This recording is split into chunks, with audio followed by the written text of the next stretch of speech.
Optimal minimal. At this altitude, I can run flat out for a half mile before my hands start shaking. Can I ask you a personal question?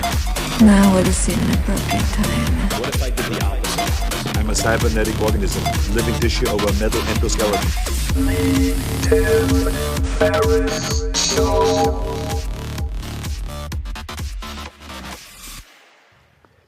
This episode is brought to you by 99designs.com, which is the largest online marketplace for graphic design, with more than 850,000 registered designers from all over the world who compete for your business.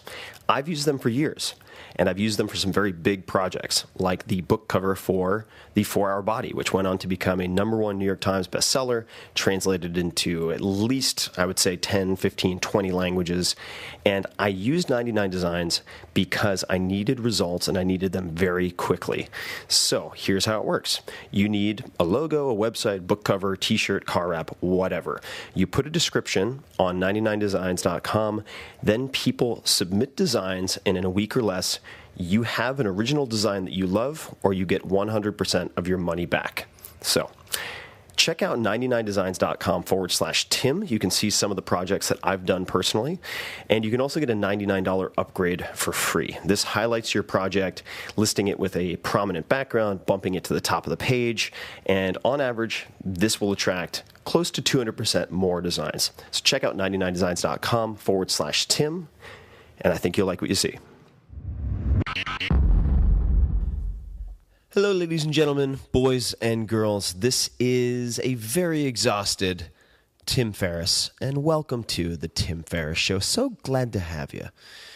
You know, I am one tired son of a bitch right now, and I couldn't be happier about it because I've been flying around the country doing various experiments, and I had the opportunity to go to Palm Beach, Florida, to sit at the home of Tony Robbins and ask him just about everything I've ever wanted to ask him. And this is a very special interview for me.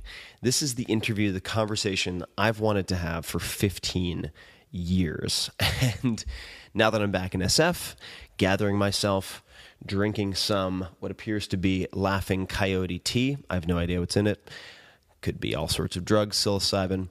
And I'm thrilled to be putting this out there for you because Tony is a fascinating character. For those of you who don't know him, he has consulted or advised leaders including Nelson Mandela, Mikhail Gorbachev, Margaret Thatcher, and Mother Teresa. He has consulted members of 2 royal families, the U.S. Congress, U.S. Army, U.S. Marines, 3 U.S. presidents, including Clinton, and other celebrity clients would include names you know, like Serena Williams, Andre Agassi, Greg Norman, of course, the golf legend, Leonardo DiCaprio, and Oprah Winfrey, who calls him superhuman. The stat that always just sends my head spinning is that Tony has developed and produced 5 award-winning infomercials. That's, of course, how a lot of people came to know of him. And these infomercials have continuously aired on average every 30 minutes, 24 hours a day, somewhere in North America since, check it out, April 1989. It's just Tony TV out there, 24/7. Insanity. This particular conversation is broken into basically 3 parts. The first third of our very long conversation involves me asking him the questions I've always been dying to ask him ever since I first was exposed to his material. And I explain a lot of the background, which is kind of hilarious when we get started. The second third and the third would, and of course, along the way we talk about his daily routines, the types of questions that he asks world-class performers, and so on. The latter portions of this focus on what Tony has been researching and really teasing apart and analyzing for the last, several decades, but especially the last 4 years. And that is, how do you master the game of money? Why is there so much financial illiteracy? And how do you stack the deck so that you can win? Because there's a lot of hijinks and there's a lot of nonsense out there. How do you actually invest? What do you do with your money? And it's a huge topic, but he has interviewed and in fact coached some of the most unbelievable minds in the world of finance and investing. I couldn't believe the list, including people like Paul Tudor Jones, Ray Dalio, who's, of course, a whiz in the world of hedge funds. And the list is unbelievable. Carl Icahn, David Swenson, who turned $1 billion into, I think, $23 billion for Yale. Some curious characters like Mark Dr. Doom Faber, Sir John Templeton, Kyle Bass, who became very, very famous for, in effect, predicting and shorting the subprime crisis, or at least he made his fortune, one of his fortunes, in seeing that through the looking glass. These are the Navy SEALs, the top of the top, and he has been able to ask them just about everything that you would want to ask them. And a lot of what Tony's going to say is controversial or counterintuitive. No doubt you'll disagree with some of what he says, but I guarantee you, even if you don't care about investing, or you think you don't care about investing, and by the way, if you've decided not to think about investing, that is a decision in investing. I guarantee that if you listen to this entire conversation, which I plan to listen to over and over again, it has a lot of information, that you will take away at least one or two things from Tony that lead you to say, holy shit, I've never looked at that aspect of my life that way. And it'll turn things upside down, and you will walk away with a completely different lens through which you can look at how you're living, how you're handling your business. And I think you will find tremendous value from this single interview. So I will leave it at that. I don't want to oversell it. I will say that for me, Tony can be an intimidating guy just in sheer size. He's a big dude, and he can actually palm my entire face. And we have a photograph of that I'll share, but I get into that in the interview. He's also a very seasoned pro, and I have a lot of respect for him. So it takes me 5 or 10 minutes, I'd say, let's just say 10 minutes, to find my feet in this interview. When we hit our stride, then all sorts of gems come out. And there's a lot of good material in the beginning, but give it some time. Be patient. Listen to this whole thing. It is worth your time. So without further ado, I think I've had too much Laughing Coyote tea. Here's Tony Robbins. All right, ladies and gentlemen, this is Tim Ferriss. Welcome to another episode of The Tim Ferriss Show. I have a very exciting episode for you and a very exciting guest, Mr. Tony Robbins. Tony, thank you for having me in your home, of all places. I'm glad to be home. That's a rare thing, much less to have you here. Grateful to have you here as well. And we have many different topics. I have many different questions I'd love to delve into. Of course, I, perhaps unbeknownst to a lot of my fans, have a long history with Tony Robbins, but not in person. This is the first.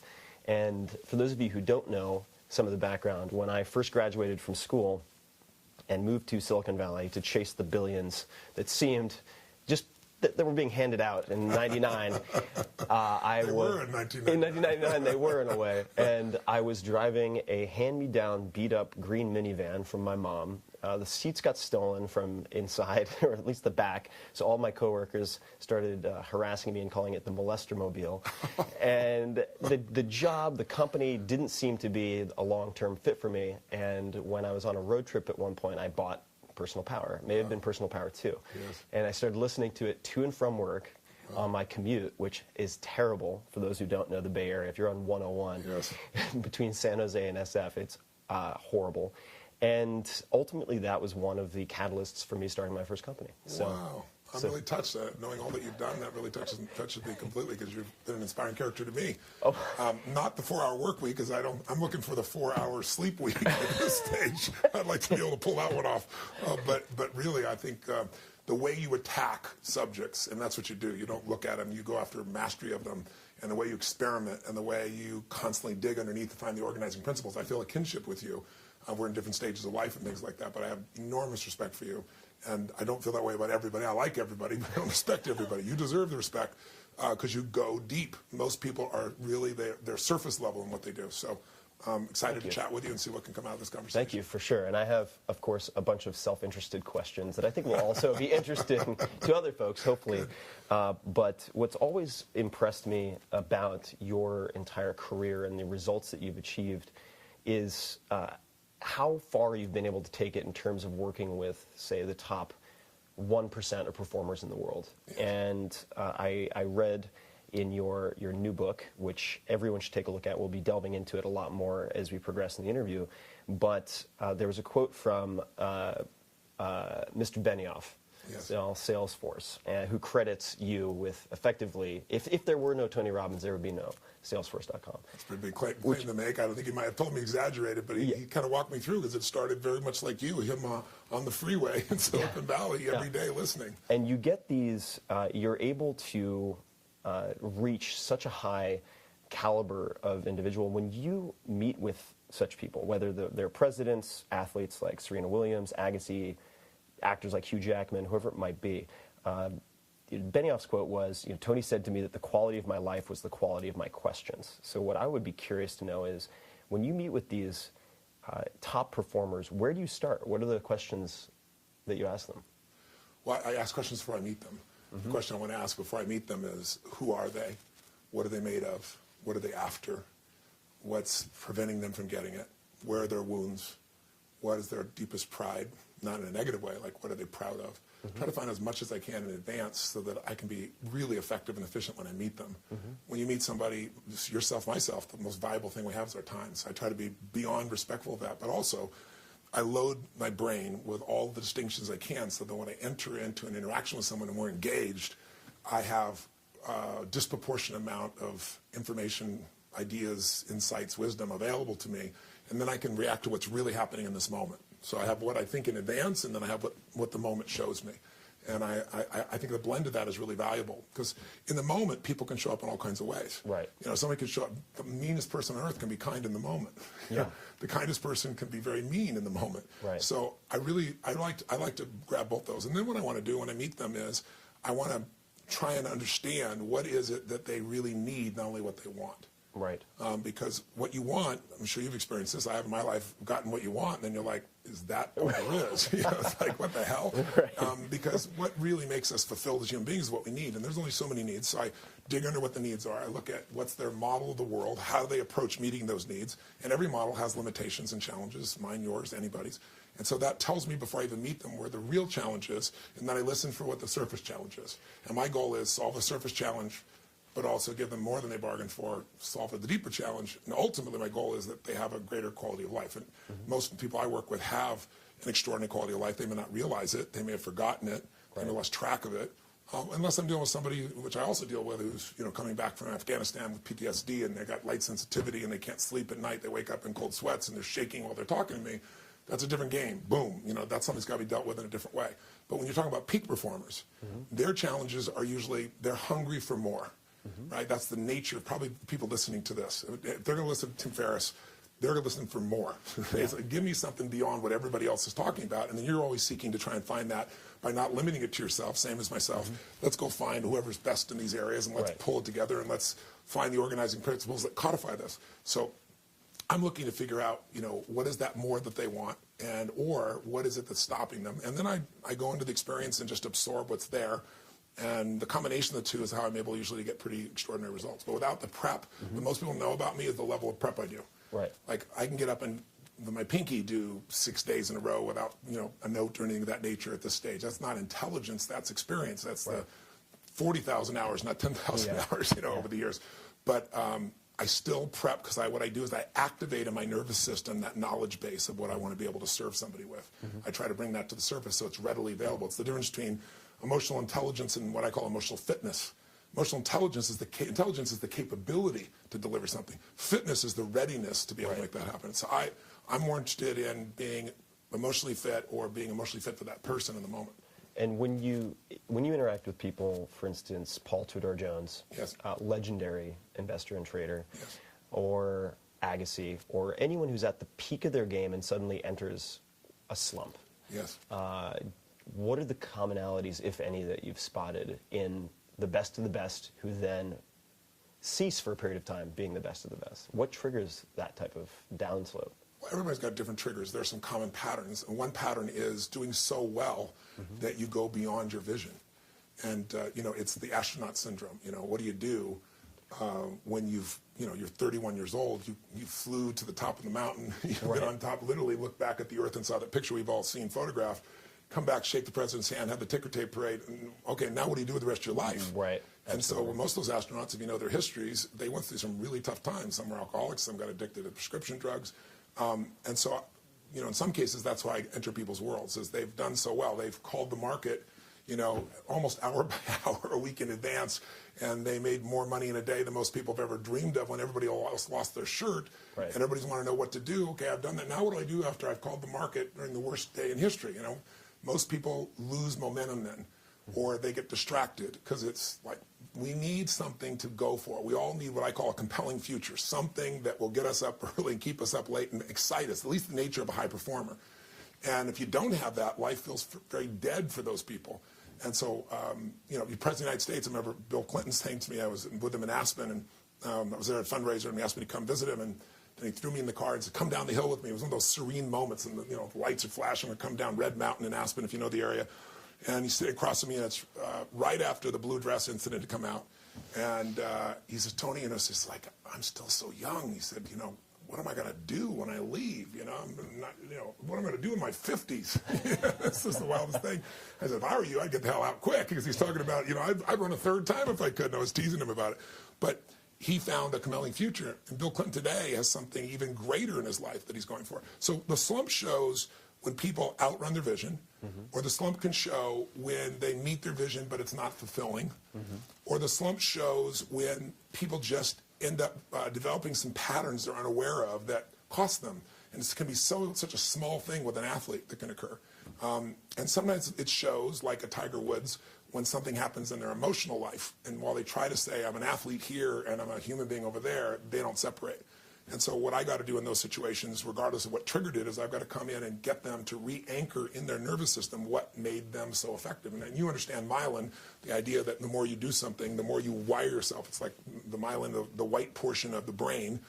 It's almost like if I do something over and over again, I literally wire myself with this myelin. It's like having high-speed, cable in there, or whatever the appropriate, I don't know what it is anymore, what high-speed really is these days, the proper term, but versus, having dial-up. If you do something over and over again, you can process so much more rapidly. So I will find where is that myelin in that person? What specific pattern will hook them back up again to that part of their brain where it's effortless, to that part of the brain where they instate and they don't even think. Andre Agassi was decades and decades ago. He'd been #1 in the world. And all of a sudden he dropped, I was number 19 or something at that stage. It's like 90, 91, 92, whatever it was.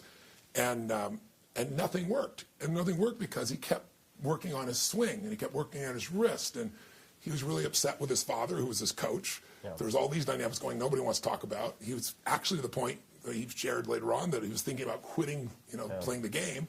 This is really early in his career. And, he's gotten injured. And Andre was very frustrated. And Brooke Shields brought him to me. They were just dating at that time.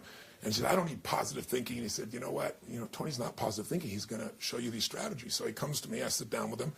And I said, Andre, he's telling me about how he's doing this. I said, think of a time you hit the tennis ball perfectly. I said, don't think about it. Go to it. I got him in state, got him kind of in that place where the myelin's being fired off. And then I said to him, okay, you feel that? You feel that? Yeah. I said, were you thinking about your wrist?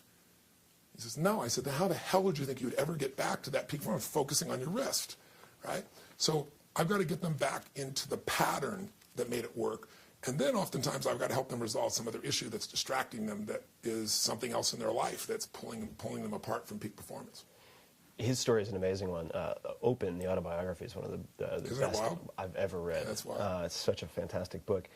So looking at the longevity of your career, the scope and scale of the Tony Robbins empire, so to speak, your endurance has really impressed me. And so I'm wondering, after these decades, what are some of your daily routines? For instance, what do you typically eat for breakfast, if it's up to you? Yeah, I have salad and fish. It's like standard. I'm boring as hell, because I just know it's fuel. Yeah. Before I met my wife, we've been together for more than 15 years, I was completely anal. I was like, I hadn't had chocolate, I hadn't had ice cream in like 15 years, right? It was just crazy. And then she came into my life, and I'll never forget, I thought, God, this woman's incredible. She's a phlebotomist, you know, she does the blood, she's an acupuncturist, she's a nutritionist. We're having these green drinks, and we had this lunch, and afterwards she ordered a hot fudge sundae, and I thought, what in the hell are you doing? She goes, living, you bastard.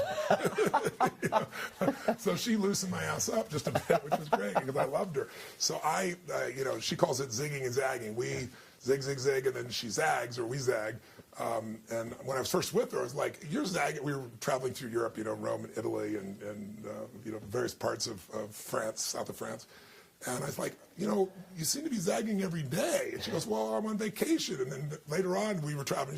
I said, you know, the problem is we're always traveling, so you're always on vacation. But she's fit as hell, in great shape. But I'm fish and salad. I'm a you know, high greens, you know, protein type of guy, very low carbs. But my regimen is I start with something to strengthen and jolt my nervous system every frickin' day. I will sometimes ease into it. I'll go in the hot pools. I'm fortunate enough to have multiple homes. My home in Sun Valley, I have natural hot pools that come out of the ground, just steaming hot. And I go in the hot pools, and then I go there in the river. Here, I go in a 57-degree, you know, plunge pool that I have. And I have one every home I have, every one in Fiji. Immediately upon waking up? Waking up. It's just like boom, every cell in my body wakes up, and it's just like training my nervous system to rock. That there is no, I don't give a shit how you feel. This is how you perform. This is what you do. Even when I'm taking vacation, I do it. It's just, I don't know. Now I like it. I like that simple discipline that reminds me the level of strength and intensity that's available at any moment. Even if I'm relaxing, I can bring that up at will. It's Mylan. Right. I also have a cryotherapy unit in all my homes. Have you tried cryotherapy? I haven't. You know what it is? Maybe you could elaborate. I mean, I can put the two words together and probably guess. Oh my God!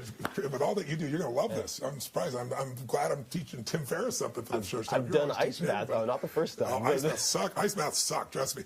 I'm on stage in a weekend. I do my Unleashed Power Within program, 3 days. It's 50 hours. Yeah. You've never been to an event. You got to come as my guest to an event sometime. I would love to. But I'm going to give you an idea. People won't sit for a 3-hour movie that somebody spent $300 million on, and I got like Usher or Oprah going on, you know, Tony, I love you, but 2 hours most I can do. And 12 hours later, you know, Oprah's standing on a chair going, this is the most incredible experience of my life on camera. And Usher's like, dude, I'm in for all 3 days. But for me, one of those days alone, I wear an odometer and I'm Fitbit, and it's 26 and a half miles on average. Wow. We start at 8:30 in the morning. I finish at 1:30 or 2. There's one hour break. People can vote with their feet. No one leaves. You know, there's on average 20 minutes of just crazy ass standing ovations, music, stuff that happens at the end because people are just, it's like a rock concert. It's so much fun. But the wear and tear of doing, you know, basically marathon after marathon after marathon on the weekend, back to back, it's pretty intense. And so over the years, it's like the inflammation in my body, the demands, I've had to do everything I can to reduce it. Nothing has come close to cryotherapy. Cryotherapy was developed in Poland and Eastern Germany and the Eastern Bloc countries. And what it does is it uses nitrogen, so there's no water. And unlike an ice bath, what you do, you know, you get spasms, and you got to do them still, right? If you're a boxer, you're a runner, you're an athlete, which is what I would do before. Hated them. There's none of that process, but it reduces your body temperature to minus 220 Fahrenheit. And you do it 3 minutes, and it's mind-boggling. In fact, I have one here, and I'll throw you in at the end if you want. I would love to. That'd be great. So I have a unit here. I'll do it for you. But what it does is, and I do it about 3 times a week usually. And when I come back from an event, I do it, you know, a couple days in a row. And what it does is it takes all the inflammation out of your body, and you know what inflammation does to every aspect of the body in the breakdown. But it also, it sends emergency signals to your brain. It's like resetting your neurological system. Because your brain's going, you're going to freeze to death. It sounds horrific. It really isn't. You'll find out it's not that painful. Going in my cold plunge at 57 degrees feels more jolting than this does, even though it's colder, because, you know, the fluid of water versus the nitrogen around you is different. Right, the connectivity. The connectivity, exactly right. And so, but what happens is your nervous system gets a signal, so it's like everything in your body connects, because it's like emergency. Every part, it's a reset of your nervous system. You get an explosion of endorphins in your body, which is really cool. So you get this natural high. You feel this physiological transformation, and you get the reduction of inflammation. What it was used for originally is for people with arthritis, and I found my first one because my mother-in-law was calling up, and she was just crying in pain, and no medication was enough for her, and I hate somebody medicated anyway. And so I started doing all this research, and it just started to come to the U.S. And now the LA Lakers, most football teams, it's spreading like wildfire amongst the sports teams.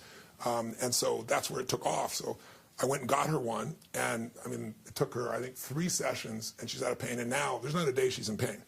Now, most people can't afford to go buy a unit, but there are local places now that are popping up all over the United States where athletes go, where people go for rejuvenation. It's amazing for the skin. But it's one of the great things. I got it for her, so I got it for me, and then now I'm addicted, so I've got one every, and in 3 minutes. What type of unit? Do you know the actual model or the brand that you use? Yeah, there's 2 of them, the best out there. It's, was it Java? Junka, Junka, I think it is. I'll get it for you when we go downstairs. And I'll put it in the show notes for those of you who if anybody wants to do it. But also, like, if you're in LA, there's a place there on, I'll give it to you and put it in your notes, a couple of the locations there. There's some great guys. I'm getting another unit. This is brand new home. So, and I'm building an additional guest house and additional size gym and so forth. I'm getting a unit, though, that's better. This one just goes up to your neck. But I'm getting one that encloses you a full room. And the reason is about 70% of your nerve receptors are from the neck up. So when you step into one of those, it's even more powerful. But other than that, I don't do much unique or different with my life. I don't believe that entirely. I'll keep digging. But so you have either the sort of contrast therapy that you mentioned, the hot-cold, the cryotherapy. Yes. You have salad and fish. Yes. How far after? So what is if you were to kind of spec out the first hour of your day? Well, the first every day, I do the water, I take in the environment, and then the first thing I do before I do anything else in my day is I do what I call priming. And priming to me is different than meditating. I'm never really a meditator per se. I know the value of it. But the idea for me of sitting still and having no thoughts just didn't really work out for me. It was just a pain in the ass. And I just thought it's not natural, right? It's like that's where it works. But when I'm in nature, I feel that form of meditation. When I stand on stage and someone stands up and my brain, it's done. I don't even know what it is, but person's suicidal. I've never lost a suicide, for example, in 37 years. Knock on wood, doesn't mean I won't someday, but I never have out of thousands, and we followed up with them. So it's like there's something that comes through me, and it's quite meditative. It's like I experience it as a witness, afterwards. It's one of the most beautiful gifts in my life. So I know that meditation. But for me, what priming is, if you want to have a prime life, you got to be in a prime state. And weeds grow automatically. I don't give a damn what it is. My teacher Jim Rohn used to say that. And so what I do is I get up and I do a very simple process. I do an explosive change in my physiology. I've done the water already, right? Cold, hot. And then I do it with breath. Because as I know all forms of Eastern meditation all understand that the mind is the kite and breath is the string. So if I want to move that kite, I move the breath. So I have a specific pattern of breathing that I do. I do 30 of these breaths, and I do them at 3 sets of 30. And that creates a profound physiological difference in my body. And from that altered state, I usually listen to some music, and I promise myself 10 minutes, and I usually go 30.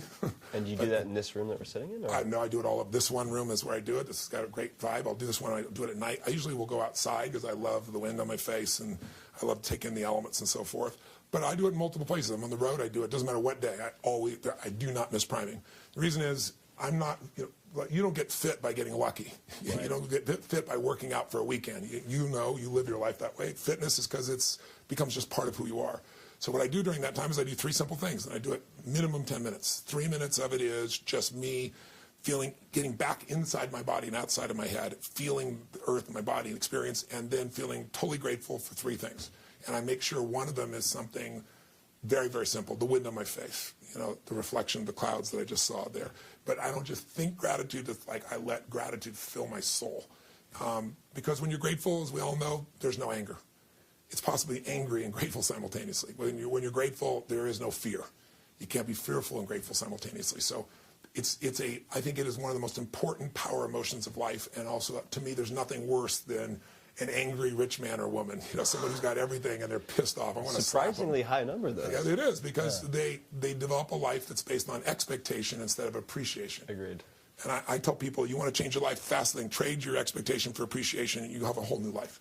So every day I anchor that in, and I do it very deeply and emotionally. Then the second 3 minutes I do is a total focus on feeling presence of God, if you will, however you want to language that for yourself. But this inner presence coming in and feeling that heals everything in my body, my mind, my emotions, my relationships, and my finances. I see it as solving anything that needs to be solved. I experience the strengthening of my gratitude, of my joy, of my strength, of my conviction, of my passion, and I just let those things happen spontaneously. And then I focus on celebration and then service, because my whole life is about service. That's what makes me feel alive. So I flood myself with that, with a breathing pattern that I take that does the opposite. It takes the breath down through my body and back up again. And then the last 3 minutes are me focusing on 3 things I'm going to make happen, my 3 to thrive. And I have some big things that I'll do, and sometimes I'll do things that are smaller, but I see them, feel them, experience them. So it's a really simplistic process. It's 10 minutes. But I come out of it in my power. It doesn't matter if I had 2 hours sleep. I'm now ready. You know, it doesn't, and I do this even when I have no sleep. That's how committed I am. And as I say, I've always said, there's no excuse not to do 10 minutes. Right. If you don't have 10 minutes, you don't have a life. Right. And that's how I got myself to do it. And now that I've done it, 20 to 30 minutes is almost always what it is, because it actually feels extraordinary. And where can people learn more about the breathing pattern, or could you describe it briefly? I'm putting a link online because I just started to share this just recently, and I'll get it for you. I don't know what it's off the top of my head, but it'll be up shortly, I think, this week. Okay, awesome. Yeah. And I will also put that in the show notes, guys. So that's just 4hourworkweek.com/podcast, and you'll be able to find this episode. I have to ask, what type of music do you usually listen to? I have a variety, but for that meditation, I have one in particular, which is a oneness meditation that a friend of mine made it, who's from India, that I find really profound. It has no singing in it or anything like that. It's just the sound of a vibration that's going on, and I just love it. But that's what I'm doing currently. In the past, over the years, I've used all kinds of different pieces of music, but I don't use modern music or pop music or rock music. I do that to work out, right. Rap. I don't know, it just feels weird to be doing rap while you're meditating. But again, what's different is I don't look at it as meditation, because I look at it as it's priming courage, love, joy. It's priming gratitude. It's priming strength. It's priming accomplishment. It's priming, when I'm doing my gratitude piece, I'm doing the circle of who's closest to me, and, circling that out to everybody I love and sending that energy and healing out to them as well. So to me, that's, if you want prime time life, you got to prime daily. Well, I like the term priming also, because I think that most people who struggle with meditation or even attempt to use meditation are utilizing it for that purpose. They're doing it first in the morning. And, when he said, if you don't have 10 minutes, you don't have a life, it reminded me of something that Russell Simmons said to me, which was, if you don't have 30 minutes to meditate, you need 3 hours. And I don't always do 30 minutes, but I do meditate in the morning. And it's been a very consistent pattern through among all of the people that I've interviewed so far on the podcast. Really? Practically 100%. Wow, that's wonderful. And, of course, we'll get to Ray Dalio, but also a very avid meditator. He's coming with me to India in a couple weeks. Well, that'll be an amazing trip, I'm sure. For a week of this experience. Oh, amazing. Yeah.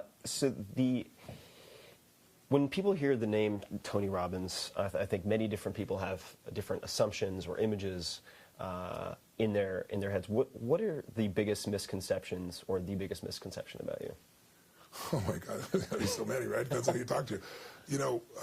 When you've been in the culture at any level for any period of time, people put their projections out to what you are. And then also, I didn't help myself. I did infomercials for quite a period of time. But, I didn't want to do infomercials. It was just, I had these insights and skill sets, and I didn't have it. If I was a great singer, which I'm clearly not, there was a distribution channel, right? I could do that. And if I wasn't bullshitting myself, I could rock the world.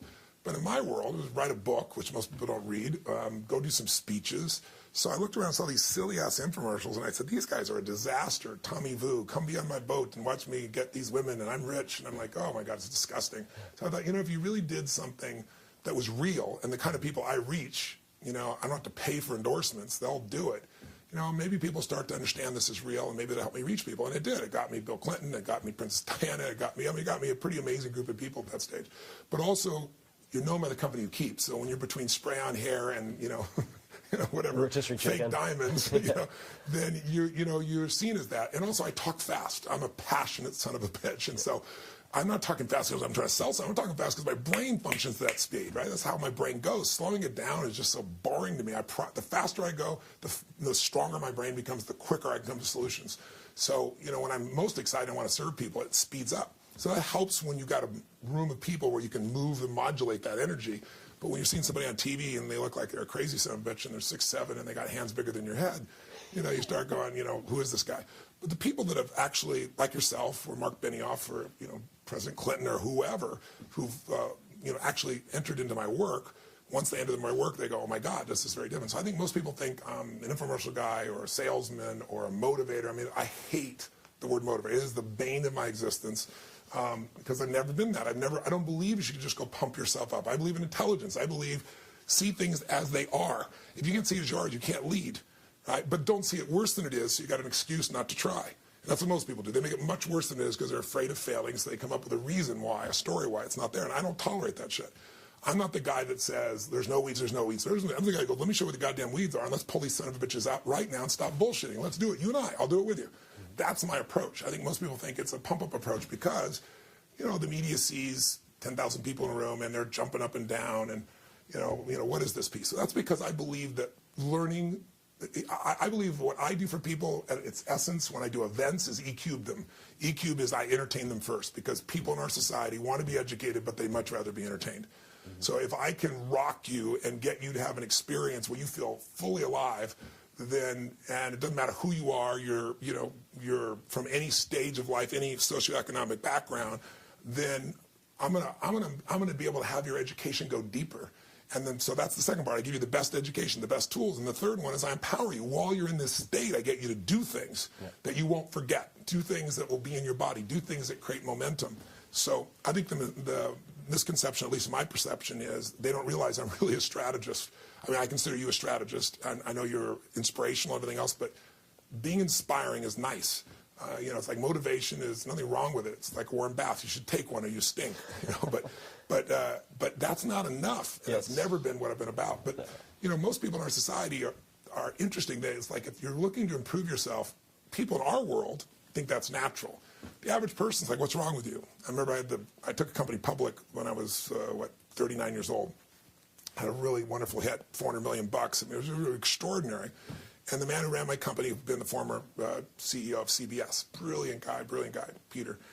And Peter, at one point, while we're in the midst of this company, he said, I want to go to Harvard and I want to take this extension course. Very wealthy guy, been head of the largest networks in the world, and now heading up my company. And I remember 3 or 4 people were like, well, what's the matter? Why is he doing that? Has he lost his edge? I mean, it's like, versus life is growth, baby. If you don't keep growing, you're going to die. But most people are afraid of the unknown. They're afraid of, I'm not looking good. I'm afraid to fail. And so that creates a challenge. But so I think the answer to your question is they don't know that I'm a strategist. They don't know how much I really care. They have no clue the depth of what I teach or the diversity of what I teach. Subject, your body, your mind, your emotions, relationships, your finances. They don't know the real impact, or they don't know who I really work with. The assumption is he's taking over weak people's minds and pumping them up and giving them all this enthusiasm. Casting spells upon them. I mean, that's crazy shit. But I'm not here to try to dispel that. What I try to do is, the reason I'm still here is the more people you touch, the more you reach. I don't have to do that. The people that have been through my events are the greatest people to balance that out. And social media, it's been really wonderful because people say, well, this is what this guy is, and 12 other people go, you've never had experience. Let me tell you what this really is about. And that's really been a wonderful enhancement to my ability to reach people with social media. No, I just to reiterate something you said about inspiration being necessary but not sufficient. I think that, like you, having the label sort of motivation or motivational speaker applied to what I try to do is very frustrating, because one of the things that differentiates... They put that label on you too? Oh, yeah. I didn't know that. It's just an easy label to throw around. I know. It's like, what else are you call it? It's like, well, I'm not going to read the book, so I might as well find a label that I can understand. I was going to say, at least you had an infomercial, but at least you weren't selling the 4-hour work week on those infomercials. You'd have twice the level of hell that you already get. But the difference in your material, because I really wanted to better myself when I was hitting some very rough spots in my first year out of school.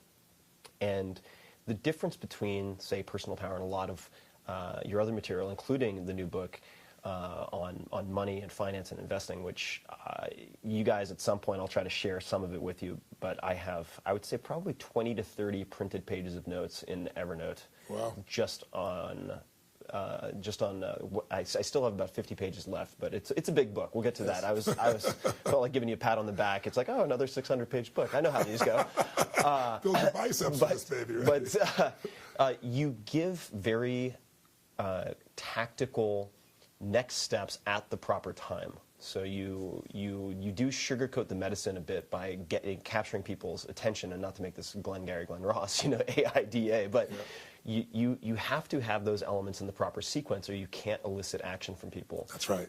And that's something that you've had huge, you've been very influential on my teaching, which is how I would view my writing, because of that model. And so if you look at, say, the 4-hour work week as one instance, the reason that I have these comfort challenges at the end of each chapter is because I know I'm going to have big asks later, and I want to condition people to take action. And I think that your materials, I mean, it's some of the best in the world I've ever seen in that capacity. I want to say something about what you said, because it's really important, and you're one of the few people I've heard actually notice it. And I've noticed it in your work, and I didn't know it was influenced by me in any way. I'm complimented by that, but I think you probably would have got there on your own just by the nature of your thinking. The dog bit Johnny, Johnny bit the dog. Same exact words, different syntax, totally different experience, especially if you're Johnny. Yeah. And people don't realize that sometimes when they think I'm 30 pounds overweight and I'll never get this, I've tried everything, or I'm, you know, every relationship sucks. You know, how do I end up with men or women like this? Or, you know, this is my third business and I'm still not there, and I don't see how it's going to happen. They don't realize that victory is near. And the reason is it feels like a million miles away, and they're doing the right things but at the wrong time. Or they're doing the wrong things, you know, they're doing the right things in the wrong sequence, you know what I mean? And so timing is so invaluable. And some of that, you and I know we can't control. Some of that's frickin' luck. Sure. But the more you study how things grow, whether it be organizations or human beings or families or communities, or the way in which people, you know, study ontology or study of knowledge, there's a sequence. And it's like if I know somebody's phone number and I dial the wrong order, I don't reach them. But I do that same exact ingredients, the right order. And that's what people need very often. Often they just need a slight twist, and they don't know it, and they give up. And so part of my passion is to help people find that 2 millimeters, you know, that little tiny shift that changes it all. One of the people, I have these people that I've coached over the years that are the best in the world at what they do. And I'll take on clients who I think by touching them, I can touch a mass number of people. That's why I started with Paul Tudor 21 years ago. And it's turned out really well with his Robin Hood group growing to giving away $1 billion to, you know, over this time, and the impact that it's had. But one of these people was one of the top, to give you an idea, facial surgeons in the world. And I remember I went to go see him one day for one of our sessions, and he was late, and I'm waiting, and I'm no problem, I'm busy. And the nurse says, he's going to be a while. He said, Dr. Heflin said, why don't you come in and watch? And I said, wow, love that. So, you know, I get all scrubbed up, the whole thing, come in. He's got rock and roll music in there, and this guy is like an artist and a scientist mixed together in the most powerful blend with a giant heart. And I go in there, the music's blared. He's, hey, Tony, how you doing? He goes, watch this. And he cuts this one. He lifts this woman's face off. Oh, Jesus. And I felt a little state change. And I was like, you know, I stayed around for a few minutes just, you know, to put up that I can handle this shit. And I said, you know, I got a few calls I got to make, right? Got the hell out of there. So I go into his office. He goes, just use my office to make your call. So I'm recovering in his office. Puke in the basket, and then you're using his office. I'm not a squeamish guy, but I just wasn't prepared, right? So I'm sitting in his office, and he's entered a stage of life where, you know, this is a guy, the Sultan of Brunei, paid $2 million to fly him over like 15 years ago, 20 years ago, to do 2 of his family's faces. This is a guy that anybody in Hollywood who had the money, in those days, there was nobody but him, the best on earth, because he mathematically figured out how to trigger beauty by what you and I would call submodalities. I think I can shorthand for you, an NLP term, right? Yeah. Those little triggers in the visual triggering device that affect kinesthetic change in a human being. And so I'm sitting at his desk, and he's got this manuscript. So I'm curious, the manuscript he's working on, and he wants to finally teach other surgeons because he's so old, he doesn't want it just himself anymore. He wants his material not to die. And he's got maybe 150 pictures of the most beautiful women in the world in the last 20 years, across culturally around the world, stars, movie stars, different countries. Then he's got the same thing for men. And then he's got all these drawings, and he showed that, this is ironic, he goes through and he shows that he makes no more than 7 changes ever. And the biggest change he makes is 2 millimeters. Huh. And yet, I saw an 84-year-old woman that looked like she was in her early 50s and gorgeous, and that's all the changes he made on her. I'm telling you, it's mind-boggling. Like, for example, he knows that the measurement of the pupil of a woman's eye, if you measure that size, and you measure the distance below your nose to the top of a woman's lip, this is only for a woman, if that measurement is smaller than the pupil of their eye, men, when they look at this woman's face, are driven and sexually attracted to her. If it's the same size of pupil, there's attraction. If it's just 2 millimeters more, she has an average face. If it's more than 2 millimeters more, her face is what he calls butt-ass ugly. That was a technical term used at that point, right? but so when I tell women this, they start measuring their eye and stuff. So he makes this little change, and it creates that puckered feeling that men don't even know why. It's instinctive. It's just a triggering device that's instinctual. So he knows the 7, he knows the 2 millimeters. And it's like, you take somebody 84, 50 and looking pretty damn hot, maybe not to a 20-year-old, but a 30 or 40 or 50-year-old certainly. It's mind-boggling. So I've always learned, it's like golf, right? 2 millimeters, the difference between, shanking way over here or putting it on the green. So that's the whole thing. Victory is near, but you've got to know that very often syntax is all that has to change. There's nothing wrong with you. There's nothing wrong with the core ingredients. Got to sequence it differently. Yeah. So you mentioned a few things. The first is that hand bigger than someone's head or face. I think that for everyone listening, at some point I would like to see if you can actually palm my face, and I'll put that out on social media because I'm pretty sure that you can, and I'm sure everybody would love to see. There are probably a lot of people listening who don't like me very much and would like to palm my face, so Tony will step in for you later. I'd love for you to mention a little bit about the new book and just sort of a very basic overview, and then I have a bunch of specific questions, because this is the first book in 20 years? 20 years. 20 years. Yeah. And I've read pretty much everything that you've put out that I'm aware of. Yes. And I guess part of me thought a few things when I saw that this book was related to money, and also referring to it as a game in some ways. I thought, number one, what hasn't already been said? There's so many books. That's what the publishers There's so many books on money. And I think that perhaps undeservedly so, I feel like I understand a lot as it relates to investing in money. And I've read David Swensen. I've read about his allocations. I've read the annual letters of Warren Buffett. I read the letters to shareholders from people like Howard Marks or other hedge fund managers. I know some of those guys. So I saw a couple of names pop up that I recognized.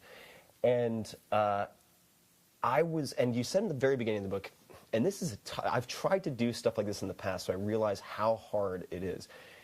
You're trying to write a book that the neophyte, someone who's never taken their finances seriously, will derive a lot of value from, and yet at the same time you say even very sophisticated investors will be able to get a lot out of this book. And I thought to myself, oh boy, this is really talking a big game. Yeah. And the interviews at the end of the book alone are worth magnitudes of order more than the book itself. I mean, you've got Bogle, you've got Ray Dalio, who runs I believe it's still largest hedge fund in the world. Largest hedge fund in the world, largest mutual fund with Bogle, largest hedge fund with Ray Dalio. Carl Icahn, who's, Time Magazine put him on the cover as master of the universe. This guy that sends out one tweet and Apple goes up 17 billion in an hour, right? It's up 50%. He was out doing it again today. I don't know if you saw. Carl's quite a character. Two things. One, commenting what you said. That's the challenge I love. When I do my business mastery programs, I bring people in from usually somewhere between 15 and 30 countries. I translate 4 or 5 languages. There are different financial systems. But business, the psychology and the strategies of business, it's a worldwide game. Yeah. And so I bring people in there that are brand new. They come in like just starting a business, and you got people in there like HomeX, largest home builder in Mexico, is one of my events, $1 billion business, and they credit me with $750 million in increase in 2 years, almost doubling their business. And I take this chiropractor or this dentist, an army of 3, and show them how to double their business in 6 months. So I love that challenge of how do you hit both, and it's not easy to do. It's very hard. And thus far, I think we pulled it off. We pulled it off primarily because of it's not me doing the teaching; it's me going to the best on earth and getting them. Simon Schuster told me the same thing. People say, "Why didn't you write a book in 20 years? What the hell have you been doing?" Well, about every 4 days I'm on an airplane. I see 250,000 people a year in 15 countries. That's what the hell I'm doing. And I live for that environment, the rawness, the aliveness, every moment something's changing. You never know who's going to stand up. You don't know what the challenge is going to be. I mean, that feels alive. And also, it's just real, and it's now. And if it's not working, freaking change it. Who cares? When I go to write, as I did 20 years ago, I'm sitting still. That first alone makes me crazy. And then number 2, you took away my hands, my music, my voice, my face, my intensity, and now I just got written words, which I clearly am not as skilled at. But when I concentrated on I am, but I also go, this is immortal. I can't improve this. You know, it's like once you write the shit, it's done. So I've avoided it like the plague. And then also, most people don't read, frankly. Yeah, it's true. You know, they read blogs. You know, it's like most people, I can see a generation looking at this book. It's 630 pages, right? But it's these 7 steps that you can do a chapter a day, and in 30 days, you got a different financial life. That's where, if you're crazy like me, you'll do it in a weekend, you know? But what's interesting is they'll say, you know, why don't you put this in a blog? You know, why don't you put this in an infographic? Mastery doesn't come from an infographic. Yeah. What you know doesn't mean shit. Yeah. What do you do consistently? And you got to go through stages of understanding intellectually, which anybody can do, but you got to do. And then you got to get where there's enough emotional intensity attached to that understanding that you actually do it.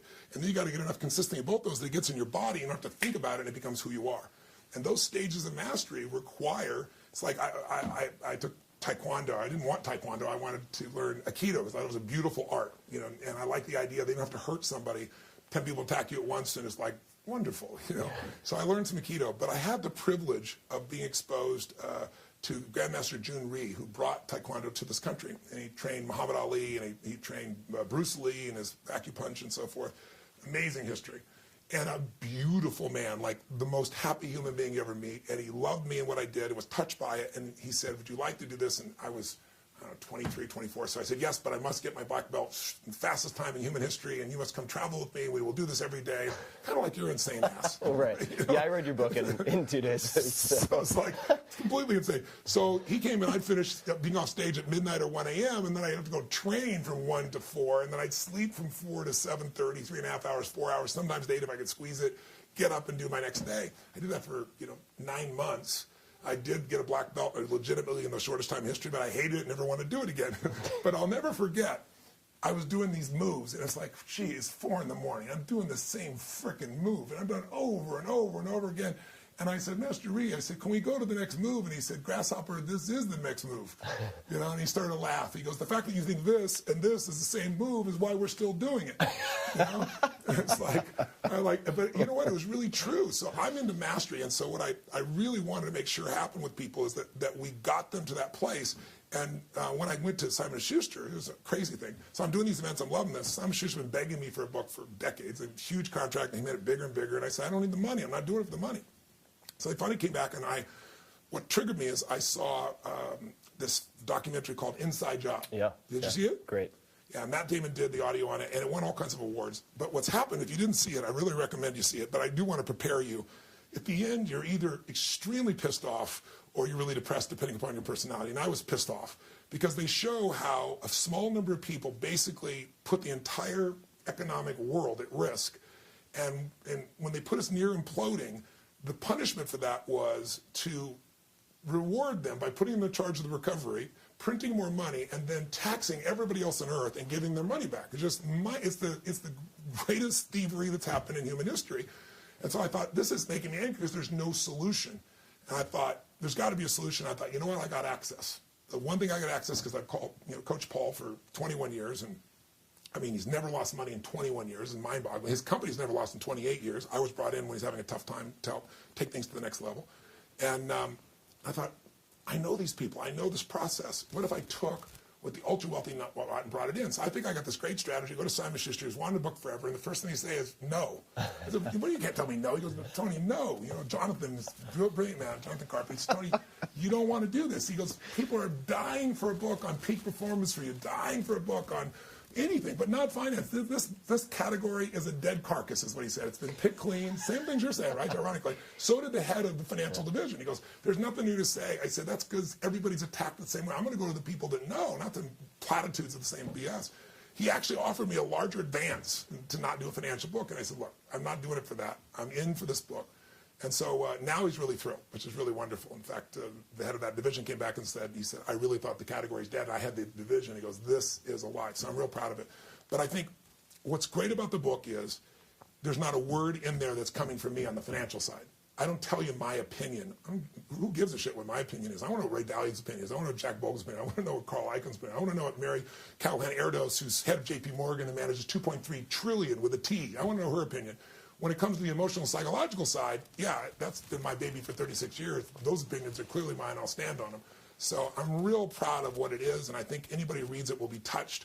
And I wrote it to empower readers of all types, but I also wrote it because I was thinking about a vehicle for righting another wrong, in my opinion. I think the system is clearly, guys, if you read Flyboys or you talk to Michael Lewis or anybody like him, they'll describe to you how high-frequency trading today is so extreme. We've all heard about it, but it's just so extreme. It takes 500 milliseconds for you to click on your E-Trade and say, I want to buy the stock of Apple.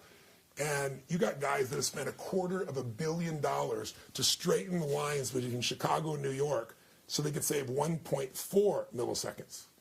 And they're going to trade hundreds, maybe thousands of times. They know you're going after Apple. They know what to do. They make money, little micro profits. One of the HFT groups was going to go public last year, so they did their filings. Do you know how many losing days they had in 4 years? I do not. One. One losing day in 4 years. It's front running. Yeah. So the system's rigged, but even though it's rigged, you can still win. That's why I wrote this book. I want you can still win, and here's how to win, and here's the people showing you how to win.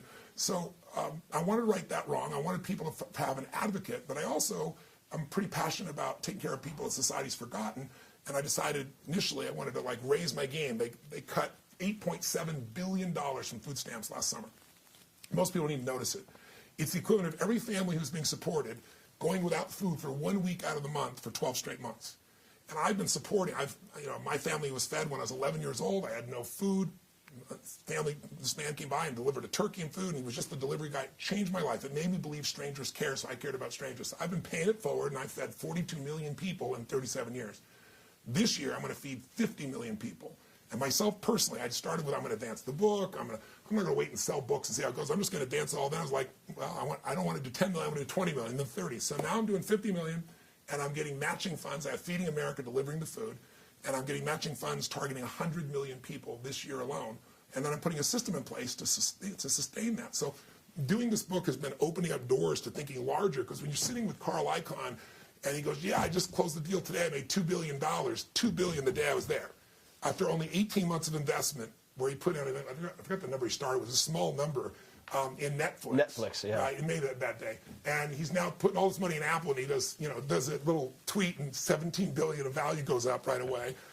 Or you're sitting with Kyle Bass, who took 30 million and turned it into 2 billion in 2 years in the middle of the subprime crisis. Good at the short game. He's telling me to do that. It's like, holy cow. I mean, I started learning things, so it changes the scale of your thinking. So anyway, I'm babbling here because what I want people to know is two things. Yes, I think this truly, if you give yourself the gift of this book, it's a category breaker, but it'll show you step by step, and I go from where you want to be. If you're highly advanced, you're going to learn out of the 55 plus, I say 50, but it's really 55 plus, Nobel laureates, self-made billionaires, hedge fund guys, biggest in the world. I put the 12 biggest in the book.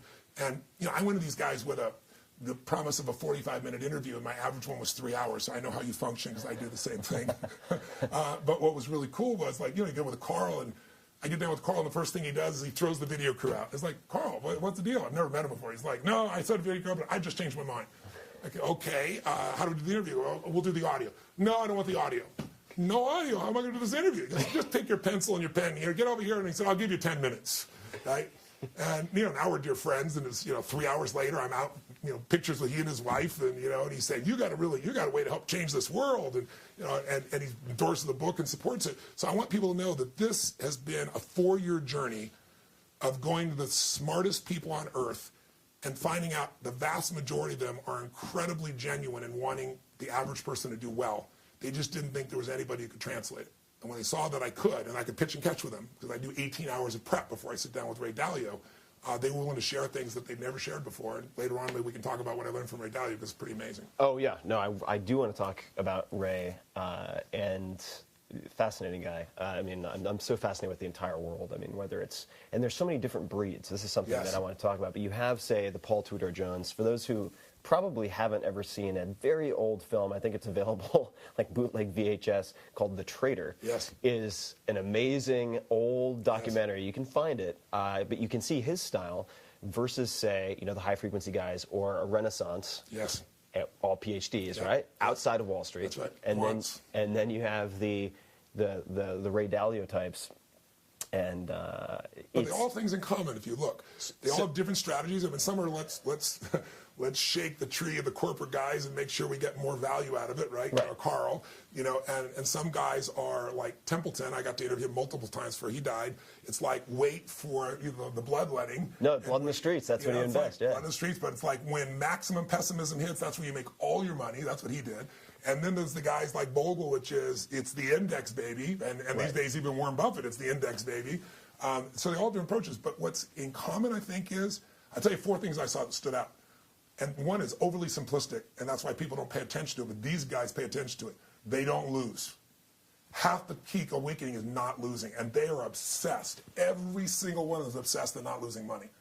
I mean, a level of obsession that's mind-boggling. And it isn't just these investors, you know, Sir Richard Branson, for example, you know.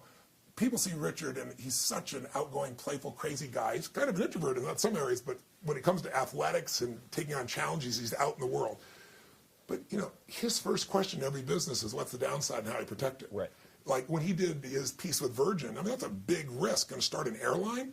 He went to Boeing and negotiated a deal that he could send the planes back if it didn't work out, and he wasn't liable. But that's the level these guys think at. So they look to see, how do I not lose money first? Because the average person has no clue. If I lose 50% in 2008, well, guess what? You got to make 100% to get even, not 50%, because your principal's gone down so much. So it's like people don't understand. You lose 60%, it's 200% to get even.